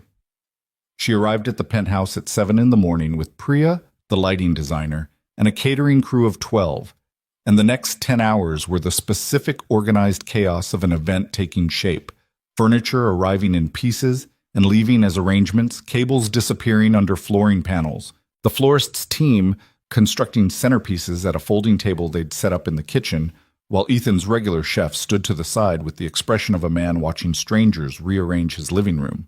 Ethan had taken Sophie to his office for the day, giving the crew space. He texted at noon, "How's it going?" She sent back a photo of the terrace in progress.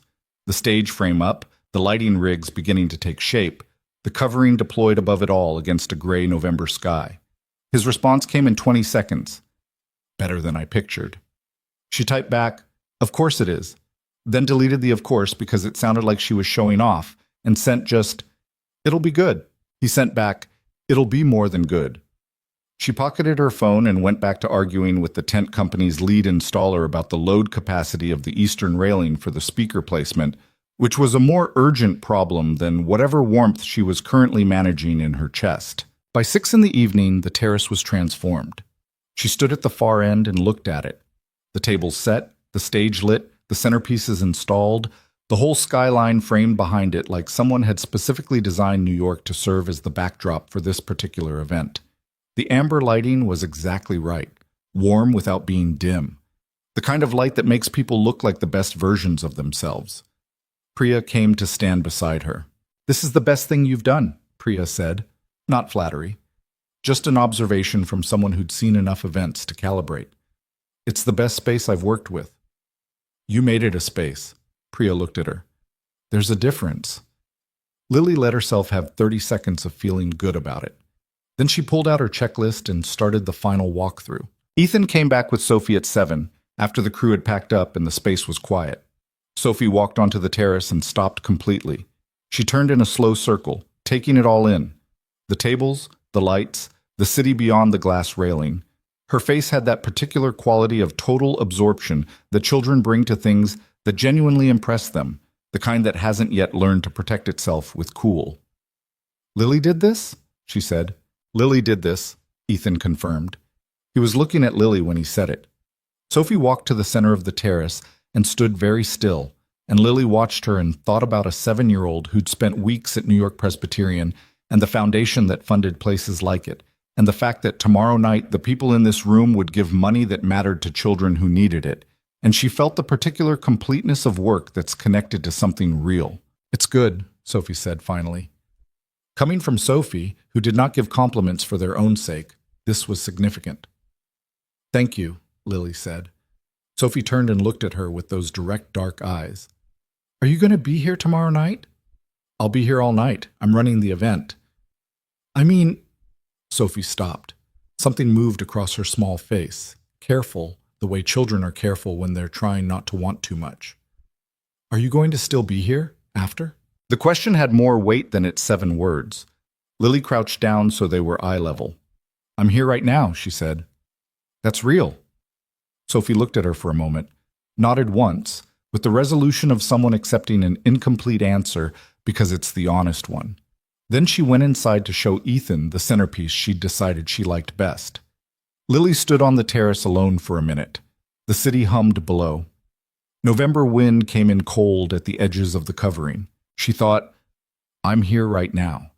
She'd meant it as comfort.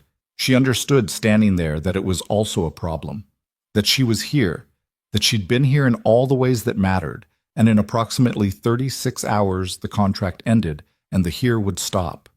She didn't have an answer for that yet. She went inside.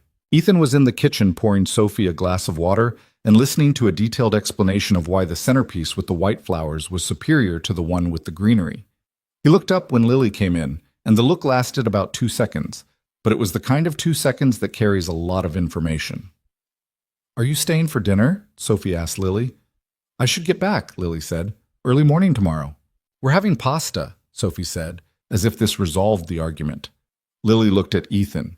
He lifted a shoulder, a very small gesture that said, "I'm not lobbying for anything, but she's not wrong about the pasta." "Fine," Lily said. 15 minutes. She stayed 2 hours. They ate at the kitchen island, Sophie talking through her volcano unit, which had progressed to something involving plate tectonics, and Lily asking questions she was genuinely interested in, and Ethan mostly listening with his elbows on the counter and the expression of a man who knows he's watching something good and is trying not to stare too directly at it in case it stops. After, Sophie fell asleep on the couch with the television on low, and Ethan carried her to bed the way parents carry sleeping children, slightly awkwardly, with the practiced care of someone who's done it hundreds of times and knows exactly where the weight falls. Lily waited in the kitchen, pretending to look at her phone. When he came back, the penthouse was quiet. She'll be disappointed if the pasta isn't the reason you stayed, he said. It was very good pasta. Tell me that again when you meet Marco, because he's been insisting this household needs a proper dinner schedule for 2 years, and it would make his day. Who's Marco?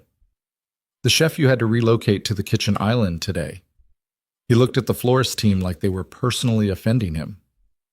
They were using his prep surfaces. Ethan leaned against the counter. He's very particular about surfaces. She laughed. A real one, the unguarded kind. He watched it happen with the particular stillness of someone cataloging something they want to remember. I should go, she said. You keep saying that. And then I stay for pasta. And then you stay for pasta, he agreed. She picked up her bag. He walked her to the elevator. Same as always, same doorway, same corridor. Except this time he stopped her with a hand at her elbow, light and careful, and she turned. After tomorrow, he said. Yeah. I'd like there to be an after, an actual one. He said it plainly. Not performing certainty he didn't have. She could see the effort of honesty in it, the specific discomfort of a private man saying something he can't take back. I know the distance is real. I know there are approximately 40 complications I haven't fully worked out. I'm not asking you to have answers tonight. What are you asking? I'm asking if you want there to be an after. Just that. She held his gaze. The honest answer was yes. The answer had been yes for weeks. The question was always the complications, the distance, the $19 in savings versus his entire skyline, the fact that she'd come into his life through the wrong door and was leaving through a contract, and somewhere between those two things they'd become people who ate pasta and talked about plate tectonics and knew how the other person took their coffee. Yes, she said, I want there to be an after. Something in him settled, not relaxed. Ethan Calloway did not visibly relax, she'd noticed this, but settled, like a thing shifting into a position that held. Okay, he said, the complications are still real. I know. I'm not going to pretend they aren't because the lights look good and I like your daughter. I wouldn't want you to. He stepped back. Get some sleep. Tomorrow's going to be long. Don't remind me. She stepped into the elevator. He didn't say anything else. She watched him through the closing doors, standing in his doorway, his corridor, the life that was his and that she'd been moving through for 2 months without quite understanding how much of herself she'd left in it. The doors shut. She slept for 6 hours and woke up at 5:30 with a clear head and a list of things that needed doing by 9. She was at the penthouse by 7. The catering crew arrived at 8. The auctioneer, a compact kinetic man named Graham, who had the specific gift of making a room feel like it was his idea to be there, came at 9 and walked the space with the focused attention she'd been hoping for. He had notes, good notes. She liked him immediately. The sight lines from the back tables to the stage are slightly long, he said. If we angle the stage 15 degrees, already planned. She showed him the revised layout. We're also running 2 screens flanking the stage. You'll have eye contact with the entire room. He looked at the layout. You've done this before. A few times. You know what kills an auction? People who feel excluded from the front. They stop bidding because it feels like someone else's party. He tapped the screen placement. This fixes that. That's why it's there, he smiled. I think we're going to be fine. By noon, everything was in motion and she had 3 hours before guests arrived. She went to her hotel, showered, and stood in front of the mirror in her dress. Deep green, simple, the kind of dress that recedes into the background the way an event coordinator should. She looked at herself. She looked tired. She'd looked tired for 2 months, but underneath the tired was something else. A solidity she recognized as the feeling of having done work she was proud of. It wasn't loud. It was just there. She went back. The first guests arrived at 6. By 6:30, the terrace was half full, and by 7 it had crossed the threshold where a space stops being an arrangement of tables and people and becomes an event. That specific atmospheric shift that's partly the crowd and partly the lighting and partly something that can't be engineered, just hoped for. Lily was everywhere and nowhere the way she was always at events, at the corner of every problem before it became visible, moving through the edges of the room, watching the flow. She caught a server whose tray was listing before anything spilled. She found Graham and confirmed the auction order with 15 minutes to spare. She fielded a last-minute seating request from the foundation's board chair with the specific diplomacy of someone who has done this 1,000 times and knows that the request itself matters more than where the person sits. She didn't look for Ethan. She was aware of him the way you're aware of certain things, peripherally, constantly, without looking directly. He was in the center of the room, moving the way he always moved, deliberate, unhurried, the kind of presence that rooms orient around without being asked. She caught him once in her peripheral vision, deep in conversation with two board members, and once he was talking to Sophie, who was stationed near the entrance in a navy dress, holding a stack of programs with the ferocious responsibility of someone who has been given an important job and intends to honor it. Lily had made Sophie a small laminate badge. S. Calloway, Program Director. Sophie had examined it for a full 30 seconds before pinning it precisely to her dress. At 7:15, the live segment began. She'd spent 3 weeks working on this, the part that replaced the video presentation, the part that made people uncomfortable in the right way. The foundation director had found 3 families, a mother named Cora, whose daughter had gone through cardiac surgery at 7, a father named James, whose twin boys had been in the NICU for 11 weeks, and a 14-year-old named Destiny, who'd had a tumor removed 2 years ago and was standing at the microphone in a sequin top she'd clearly chosen herself, talking about being scared and then not being scared anymore, about the nurses who remembered her name and the playroom that made the hospital feel less like the worst place in the world. The room went quiet in the way rooms go quiet when something real is happening. Lily stood at the back and watched and felt something press behind her sternum that she didn't try to stop. She'd stood in this room 100 times in her mind, planning it, adjusting it, rebuilding it when the venue burned. She'd measured it in logistics and timelines and vendor calls, but it was this, a 14-year-old in a sequin top talking about being scared, that made the whole thing matter. When Destiny sat down, the applause was the kind that takes a moment to start because people are still processing. The auction followed. Graham was exactly what she'd needed.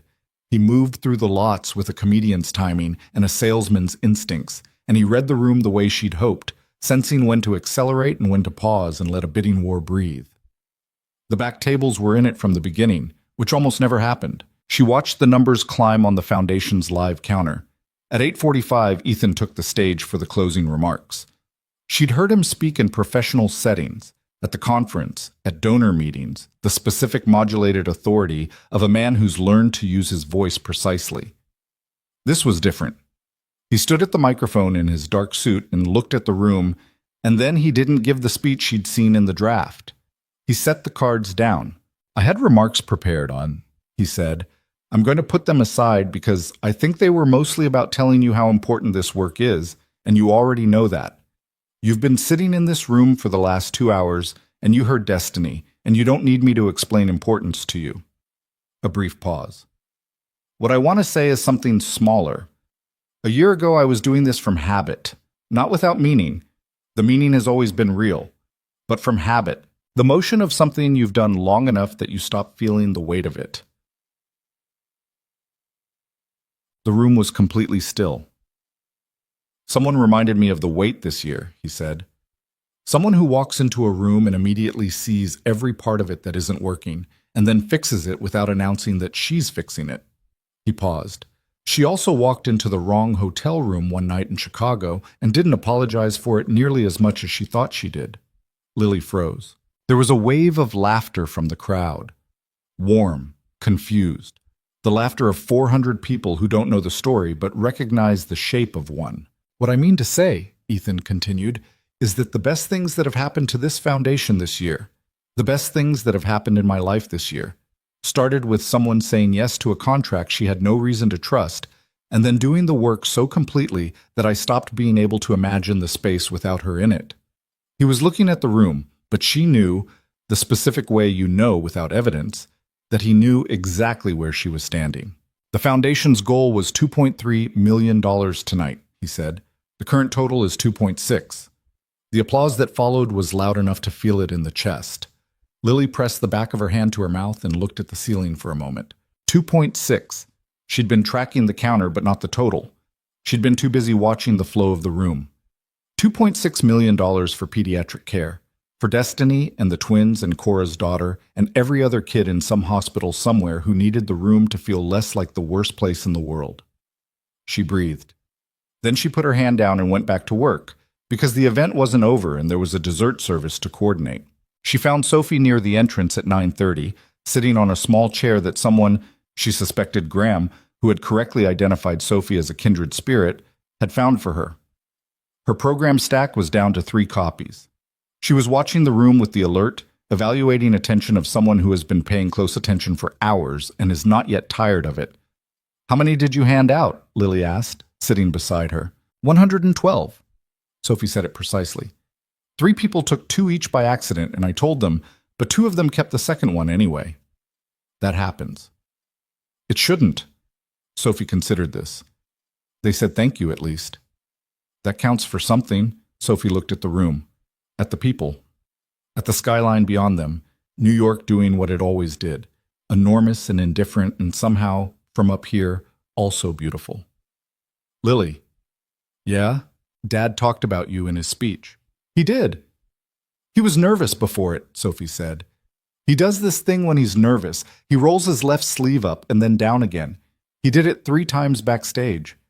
Lily looked at this child. You were backstage? I wanted to see, said with the absolute reasonableness of someone who sees no flaw in this logic. He didn't know I was there. A pause. He kept looking at his cards and then putting them down. I thought he was going to read them, but he didn't. No, Lily said. He didn't. Because he meant what he said. Sophie looked at her with those level dark eyes. He always reads the cards when he doesn't mean it all the way. Lily looked at the room for a moment, at the table where Ethan was now shaking hands with the board chair, at the counter still glowing with the night's number. Sophie, she said, the figure in your drawing. Sophie looked at her. The unlabeled one. Yes, Sophie said. What were you going to call her? Sophie held Lily's gaze with the particular steadiness of a child who is also somehow ageless. I was waiting, she said, to see if she was going to stay. The simplicity of it went straight through Lily's sternum. She didn't trust her voice for a moment. She breathed through it. That's very patient of you. Dad says patience is knowing what you want and not making the universe hurry. Your dad says a lot of smart things. He says a lot of true things, Sophie corrected. They're not always smart. Sometimes they're just true. Lily nodded. At 10:15, the last guests began filtering out. The catering crew was clearing quietly, the lighting was dimmed to something warmer, and the terrace had moved into that post-event quiet that feels like the exhale after something long held. Lily did her final walkthrough, checked the vendor logs, confirmed the breakdown schedule with the crew chief, signed off on the catering close. Each task completed and set down, the long list finally running out of items. She was at the kitchen island with her binder, writing her post-event notes while the muscle memory was still fresh, when Ethan found her. The room was almost empty. Sophie was asleep on the couch again. She'd lasted until 10, which was better than either of them had expected. A few crew members were finishing up outside. The city pressed close through the windows. He sat down across from her and said nothing for a moment. 2.6, she said, without looking up from her notes. 2.6, he confirmed. Richard Harmon bid on 3 auction lots. He bid against himself on the second one, and I'm choosing not to tell him. She looked up. He was watching her with the expression that had stopped being managed. Just his face, just him. You talked about me in your speech, she said. I did. That wasn't in the prepared remarks. No. That was in front of 400 people. I'm aware of how many people were in the room. She set her pen down. Ethan, what was that? The truth, he said, which is what I said I was going to stop not saying. She looked at him. You planned that. I thought about it. That's the same as planning. Not entirely. He leaned forward slightly. Elbows on the counter, same as last night at dinner, same as every night they'd sat here working through the thing they were building. Lily, I meant every word. I know you did. That's what I'm... She stopped, pressed her fingers against the binder. That's a very public thing to do for someone you've known for 2 months. 11 weeks, he said, which I recognize sounds like I've been counting.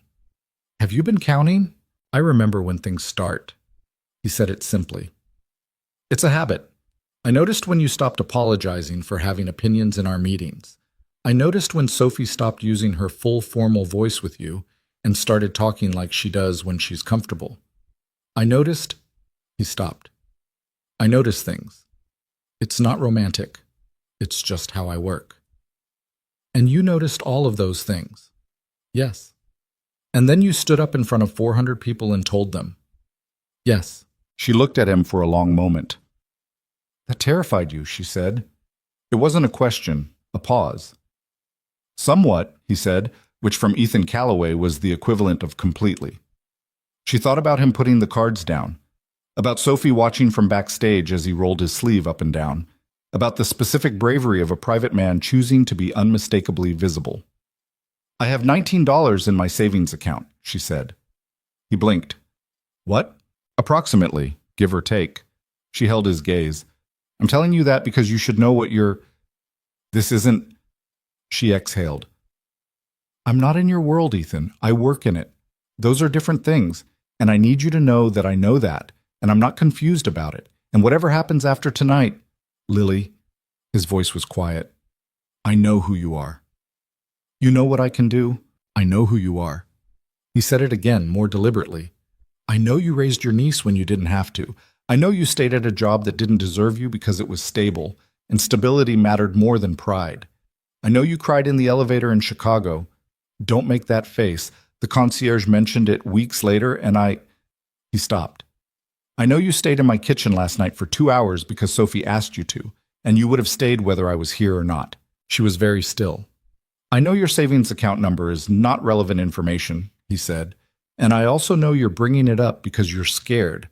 And I want you to know that I understand being scared, and that I'm asking anyway. What are you asking? He reached across the counter and put his hand over hers, the same way he had in the kitchen 3 days ago, steady and unhurried. I'm asking if you'll let me figure this out with you, he said. Not tonight, not all at once, just figure it out. The complications, the distance, all of it. A beat. With me. She looked at his hand on hers. She thought about the wrong hotel room, about the green light that opened the wrong door and led to a man watching her with calm, considering eyes, and the specific patience of someone who had already decided she was interesting before she'd said a word. She thought about 11 weeks of Tuesday and Thursday meetings that were really something else wearing professional clothes, about plate tectonics and volcano books, and pasta at the kitchen island, and a 7-year-old who put her in a picture and waited to see if she was going to stay. She thought about Dana saying, then find out. She turned her hand over and held his. Okay, she said. Okay? Figure it out with you. She met his eyes. Okay. He looked at her with something that wasn't the almost smile and wasn't the managed stillness, just relief, honest and uncurated, the face of a man who has been waiting for something and is now, finally, holding it. Outside, the city did what it always did. New York in November, cold and enormous, and entirely uninterested in the small, significant things happening in its penthouses and its corridors and its wrong hotel rooms. It kept its noise and its light and its particular kind of indifference that somehow still felt, from up here, like permission. Sophie's voice came from the couch, small, half asleep, not quite awake. Lily? Lily turned. Sophie's eyes were barely open. She'd been asleep for an hour, presumably dreaming, and had surfaced just enough to check. I'm here, Lily said. A pause. Sophie looked at her for a moment with the unfocused clarity of half sleep. Okay, Sophie said, and went back to sleep. Lily turned back to Ethan. He was looking at her with the expression she now understood was what his face looked like when he was feeling something he didn't have words for. She understood it because she was wearing the same one. Go put her properly to bed, Lily said quietly. He stood, went to Sophie, lifted her the way he always did. The practiced awkwardness, the careful hands. Sophie made a small sound and went limp against his shoulder. Lily watched them.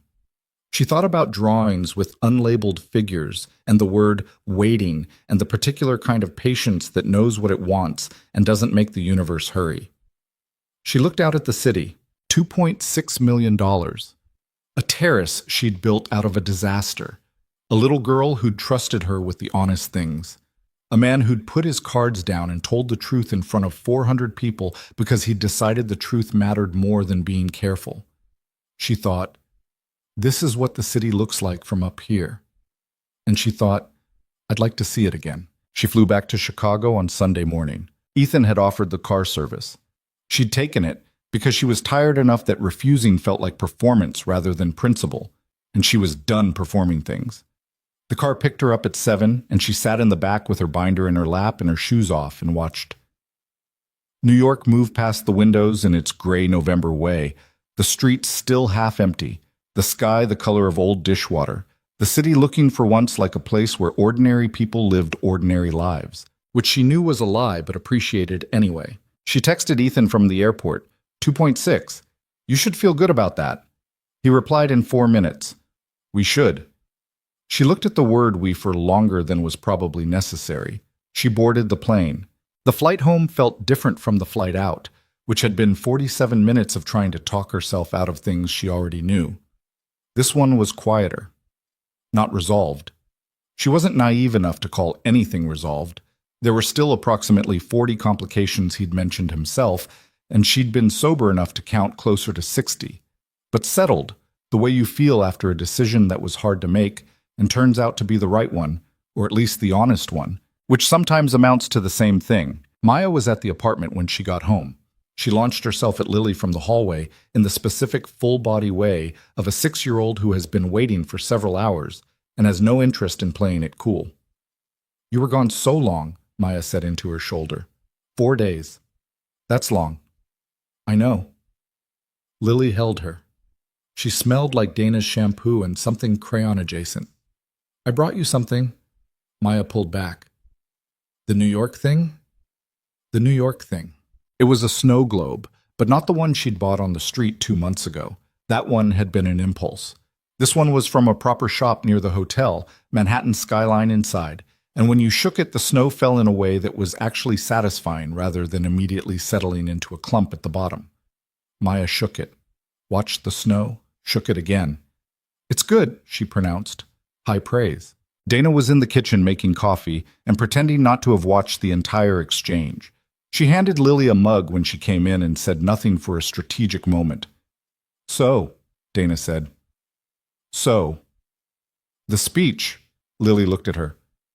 How do you know about the speech?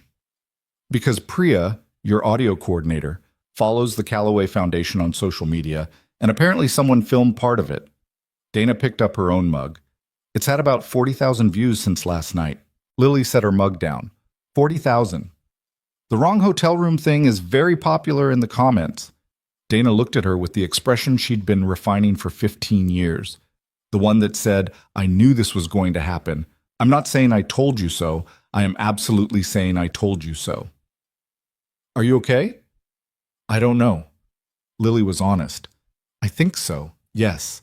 She picked her mug back up. It's complicated. Is it the good kind of complicated? She thought about his hand on hers.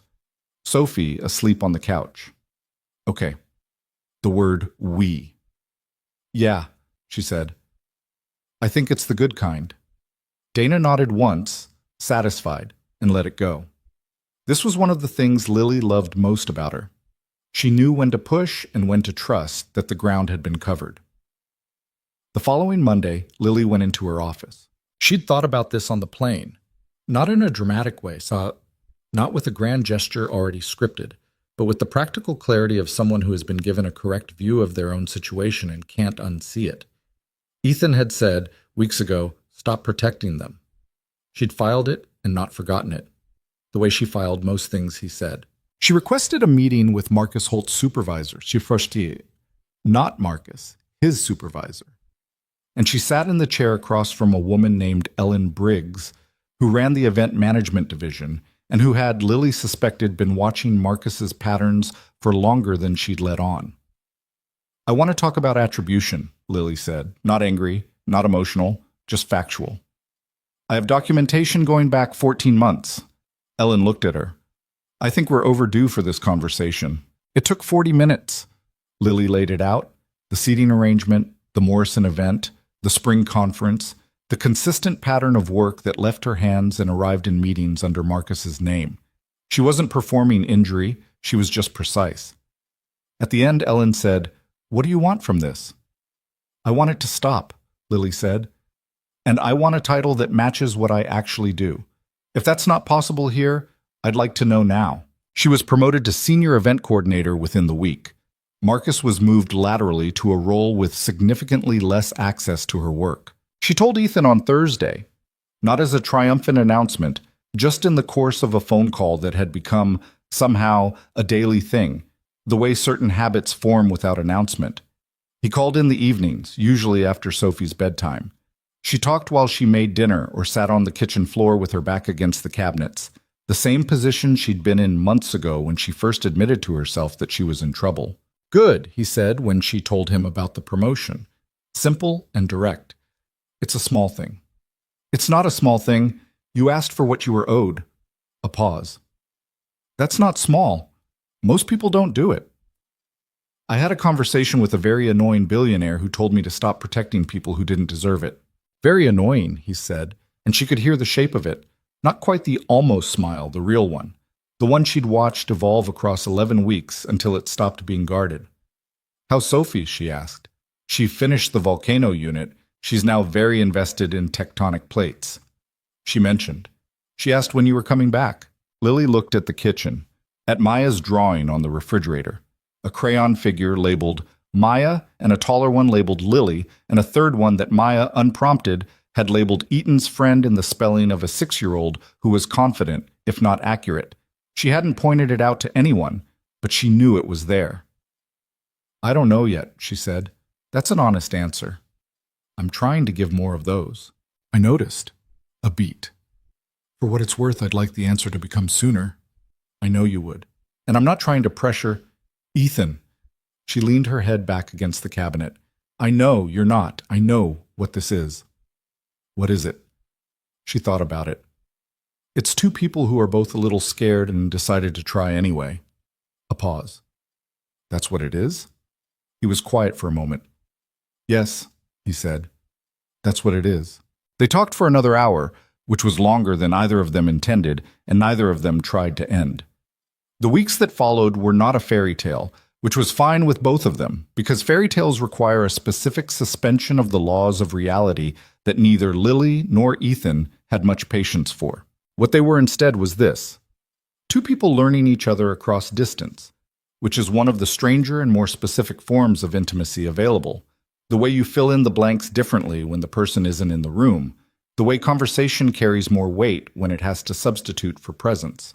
He flew to Chicago twice in November.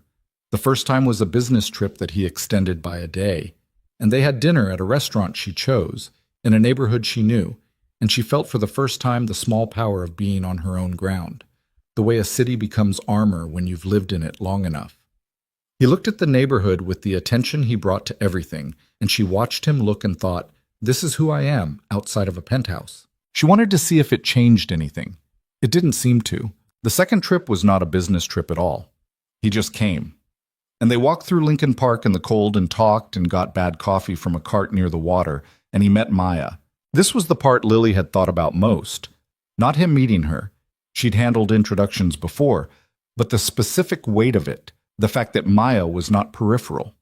Maya was the reason Lily had taken the contract, the reason she'd been at that conference in the first place, the presence in her life that made every other decision smaller. Maya looked at Ethan with the frank appraisal she brought to most things. "You're the one Lily went to New York for." "That's right," Ethan said. "She brought me a snow globe." "I know. She told me." Maya considered this. "Are you nice to her?" Lily pressed her lips together. Ethan looked at Maya with the same seriousness he'd have brought to a board meeting. "I try to be. Dad says trying doesn't count. Doing counts." "Your dad sounds smart." "He's okay," Maya said, which was the complex diplomatic answer of a 6-year-old who had opinions about her father that she wasn't prepared to share with a stranger. She looked at Ethan for another moment. Then she held out her snow globe. "You can shake it if you want."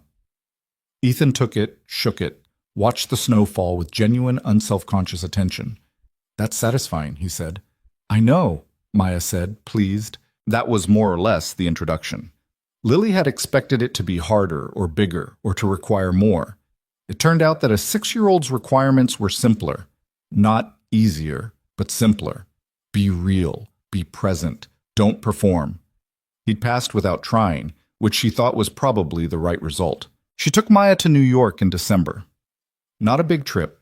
4 days, the weekend before Christmas. A hotel she paid for herself in a neighborhood that was neither glamorous nor depressing. Just a place with good light and a diner 2 blocks away that served pancakes Maya declared the best she'd ever had on the first bite. Sophie and Maya met on a Saturday afternoon in Central Park. Lily had wondered about this, had turned it over, the question of 2 small people being introduced with the weight of adult significance attached, the way children can feel when they're being asked to perform something. She needn't have worried. Sophie looked at Maya for approximately 5 seconds and said, "Do you know about plate tectonics?" Maya said, "No." Sophie said, "I'll tell you. It's very good." And that was that. They walked ahead, Sophie explaining the mechanics of tectonic movement to a 6-year-old who was absorbing it with genuine interest, and Lily and Ethan walked behind them in the cold and watched and didn't say anything for a long time. "Sophie doesn't talk to most kids like that," Ethan said. "Like what?" "Like they're capable of understanding things." He watched his daughter gesture emphatically about subduction zones. She decides pretty quickly whether someone's worth explaining things to. Maya's worth explaining things to. Apparently. He looked at Lily sideways. "Like someone else I know." She didn't answer that, but she felt it. They had dinner that night in a restaurant that was neither his world nor hers, but somewhere between, a corner place in the West Village with good food and noise enough that Sophie and Maya could talk without performing quiet, and Lily and Ethan could have a conversation that wasn't a phone call for the first time in 3 weeks. At one point, Maya fell asleep sitting up, which was a talent she'd had since infancy, and Sophie looked at her with the expression of someone encountering a new and interesting phenomenon. "She just went to sleep," Sophie said. "She does that," Lily confirmed. "In the middle of dinner." In the middle of most things. Sophie looked at Maya with something that was mostly scientific interest and maybe, slightly, the beginning of affection for a small person who slept without warning and knew nothing of plate tectonics but had been willing to learn. Ethan carried Maya to the cab. Lily carried her up to the hotel room. Somewhere in the handoff, Maya woke up briefly, registered that she was being moved from one set of arms to another without incident, and went back to sleep. Lily put her in the bed and straightened up and found Ethan in the doorway. They stood in the corridor outside her hotel room. "I should," she started. "I know," he said. She looked at him. "We're getting better at finishing each other's sentences." "That happens." "It's been 3 months," she said. 3 months of phone calls and 2 visits and 1 very significant charity gala. And 11 weeks before that. You counted again. "I told you, it's a habit." He looked at her. "Lily, what do you want? Not what's practical, not what makes sense. What do you actually want?" She looked at this man in a hotel corridor. Not his penthouse, not his office, not the polished context where she'd first understood who he was. Just a hallway with fluorescent lighting that was slightly too yellow, and a fire extinguisher case on the wall and the sound of someone's television 2 rooms down. She thought about the wrong room, about the green light that was supposed to be red, the defective key card, the dark suite she'd walked into thinking it was hers.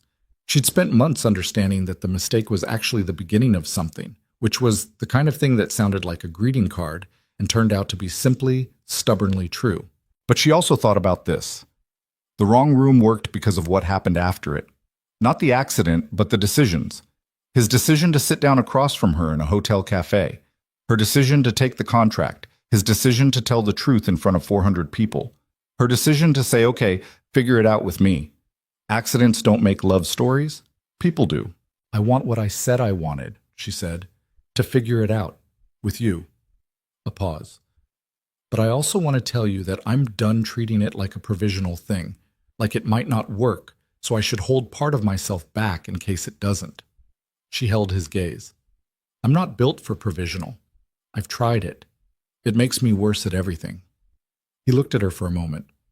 "What does not provisional look like?" "It looks like me stopping apologizing for the complications and starting to solve them." She exhaled. The distance is real, but distance is a logistics problem, not a feelings problem. I'm good at logistics. The best I've ever seen, he said, without irony. I know Maya and Sophie are at different stages of trusting this. I know Sophie puts me in drawings, but that's not the same as a 7-year-old being ready for her world to change. I know that takes time, and it should take time. She pressed her back against the wall. I also know that I walked into the wrong hotel room in Chicago 6 months ago, and I have been, steadily, in the right place ever since. He crossed the corridor, stood in front of her. Same as always. Same height differential, same specific gravity of his presence.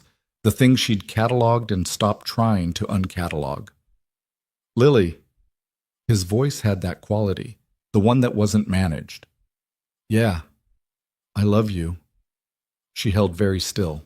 He said it the way he said most honest things, directly, without performance. The way you state a fact you've been sitting with long enough that it stopped feeling scary and started feeling like just the truth. I've been trying to figure out when to say it, he continued. I kept thinking there would be a better time, a better context, and then I thought, that's the kind of thing I'd tell someone else not to do. Wait for perfect circumstances to say a real thing. She looked at him. I love you, she said. He blinked, the slightest fracture in the steadiness. I've known for a while, she said.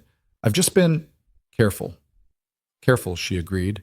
And I'm done with careful as a way of not saying true things. Careful about the gala was good. Careful about my feelings. She shook her head.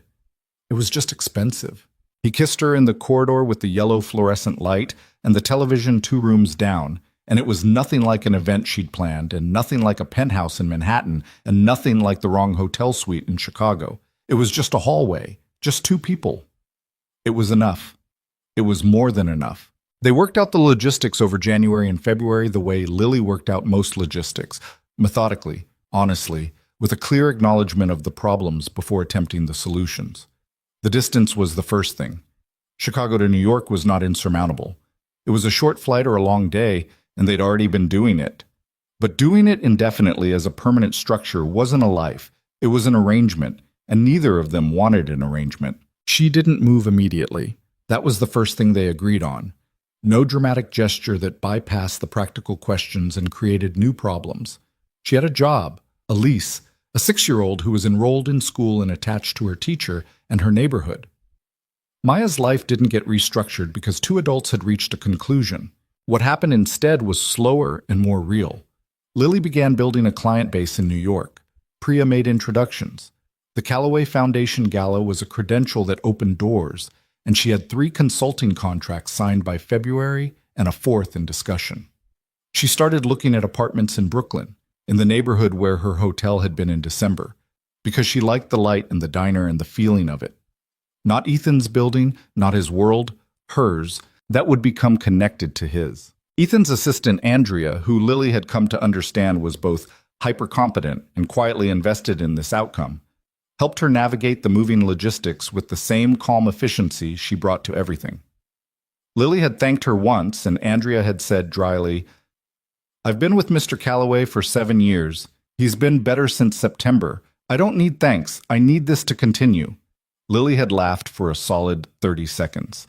Maya's school situation was the piece that required the most care. Lily talked to her about it over several weeks, not as a decision already made, but as a conversation, which was how she'd always tried to talk to Maya, because a child who'd already had her world rearranged by loss deserved to feel like she had a hand in the arrangements. Would you want to live in New York? Lily asked. They were at the kitchen table on a Sunday, pancakes in progress, the specific domesticity of a Sunday morning that had been their constant for years. Maya thought about it with genuine seriousness. Would we still have pancakes? Obviously. Would I see Sophie? Probably a lot. Does Sophie's school have plate tectonics? I can find out. Maya shook the snow globe. She'd had a habit of shaking it while she thought since December. The snow fell. She watched it settle. Okay, she said. Just okay. I want a room with a window. Maya set the snow globe down. My room here doesn't have a good window. I'll find you a room with a window. A big one. A big one, Lily confirmed. Maya went back to watching the pancakes cook with the satisfaction of someone who has negotiated successfully. The move happened in April, not the clean cinematic version where everything fits in boxes and the new city opens its arms. The actual version, which involved a moving company that was 2 hours late in a box labeled kitchen that somehow contained 3 books, a lamp, and one of Maya's shoes. Lily spent the first night in the new apartment eating takeout on the floor because the table was still somewhere in the hallway, and Maya fell asleep against her shoulder, and she looked at the bare walls and the boxes and thought, this is what starting over looks like from the inside.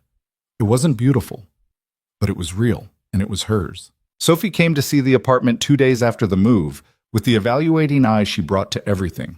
She walked each room slowly, asked practical questions about the window in Maya's bedroom and the layout of the kitchen, and finally stood in the living room with her hands on her hips. It needs things on the walls, she said. We just moved in. Still, she looked at Lily. Maya said her window is big. She asked for a big window. Sophie considered this with the expression of someone recalibrating their assessment of a person they already thought well of. That was smart, she said. She has good taste. Like someone, Sophie said, and looked at her, and they both understood what she meant without the sentence needing to be finished. The 4 of them, Lily, Ethan, Sophie, Maya, were not a unit that had arrived at itself cleanly. There were days Sophie went quiet in a way that wasn't sullenness exactly, but was something close to grief, a missing that didn't go away just because something new had arrived. There were days Maya asked about her parents in the way she sometimes did, bluntly and without warning, and Lily answered as honestly as a person can answer questions that don't have satisfying answers. There were negotiations about space and schedules, about what dinner looked like when 2 very different children had very different ideas about what belonged on a plate. There was one afternoon in May when Sophie and Maya had an argument about something small that became about something large, the way children's arguments do. And both of them cried and neither of them would say why. And Lily and Ethan sat in the kitchen afterward and looked at each other with the particular exhaustion of people who are building something that doesn't come with instructions. Are we doing this right? She asked. Probably not entirely, he said. I'm not sure there's a right. Very reassuring. You want reassurance or you want honest? Both, she said. At the same time. He thought about it. Honest is, I don't know what I'm doing. I've never done this, and some of it is going to be wrong. Reassuring is, I'd rather be doing it wrong with you than doing it right with anyone else. She looked at him. That was actually pretty good. I've been working on it. How long? About 3 weeks. She laughed, the real kind.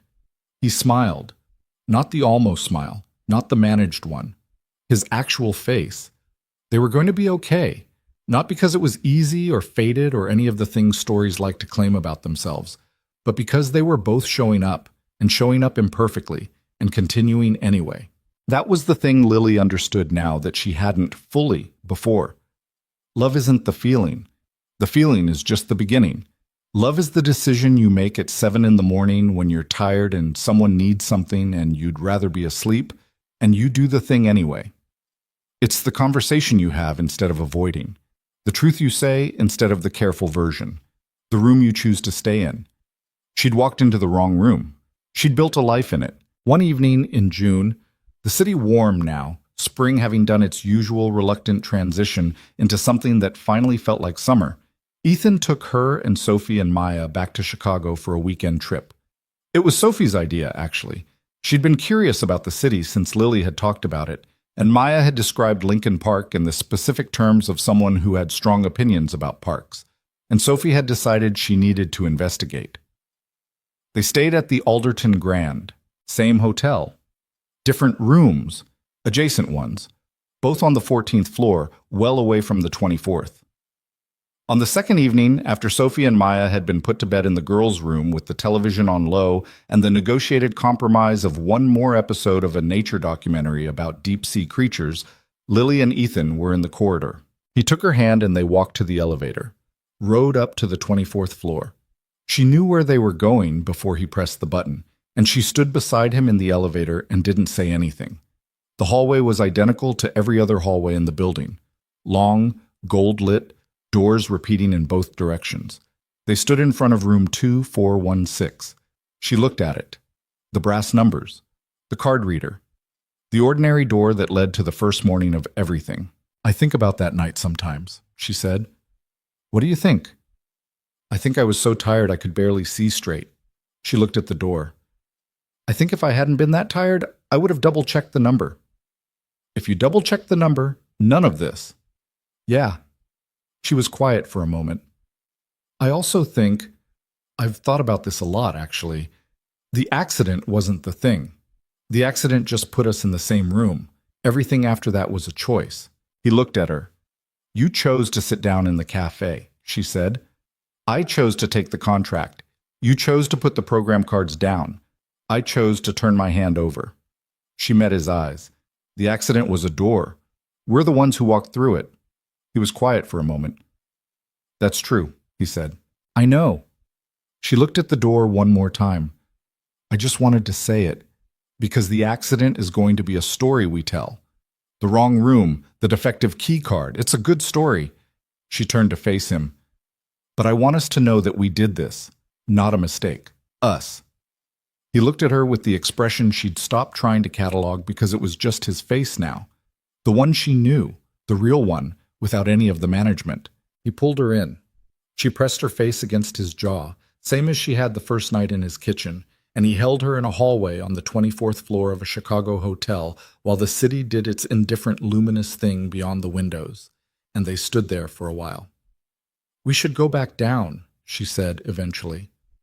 Sophie has strong opinions about what constitutes appropriate bedtime supervision.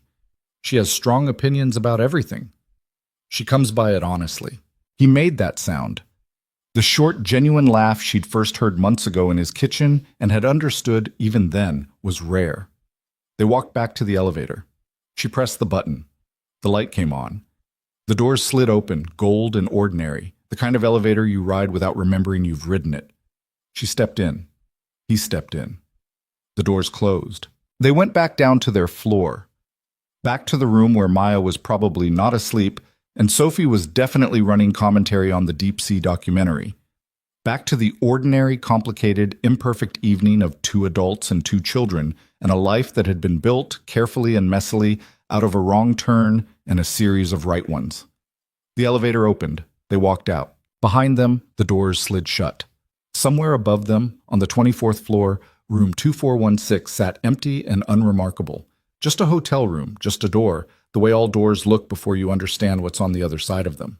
There's something that takes years to learn and can't really be taught, only arrived at, usually sideways, usually when you're too tired to be defensive about it. It goes like this. The life you're supposed to have is not waiting for you at the end of a plan. It's in the detour. It's in the moment you checked the wrong number and walked into the wrong room and were too exhausted to be anything other than exactly who you were. It's in the decision you made the next morning to be honest instead of managing the situation. And the one after that, and the one after that, Lily had spent years being careful. She'd been careful with her feelings, and careful with her trust, and careful with the version of herself she let people see, because careful had always felt like the responsible thing. Careful kept you from being hurt. Careful kept you in control of the terms. What careful had actually done was keep her small, not safe, small. The hurt she'd been avoiding was never as bad as the habit of avoiding it. The control was an illusion. The terms were always going to be renegotiated by something she hadn't planned for. The defective key card. The green light. She had walked into the wrong room. And every choice she had made since, the honest ones, the scared ones, the ones that cost her something she was glad to lose, had led her here. To a hallway in a hotel in her own city. To a man who remembered how she took her coffee and put his cards down when he meant what he was saying. To a 7-year-old who waited to see if she was going to stay, and a 6-year-old who negotiated for a big window and fell asleep in the middle of dinner and shook a snow globe when she needed to think. She hadn't planned any of it. She'd shown up for all of it. In the end, that was the whole story. That was enough.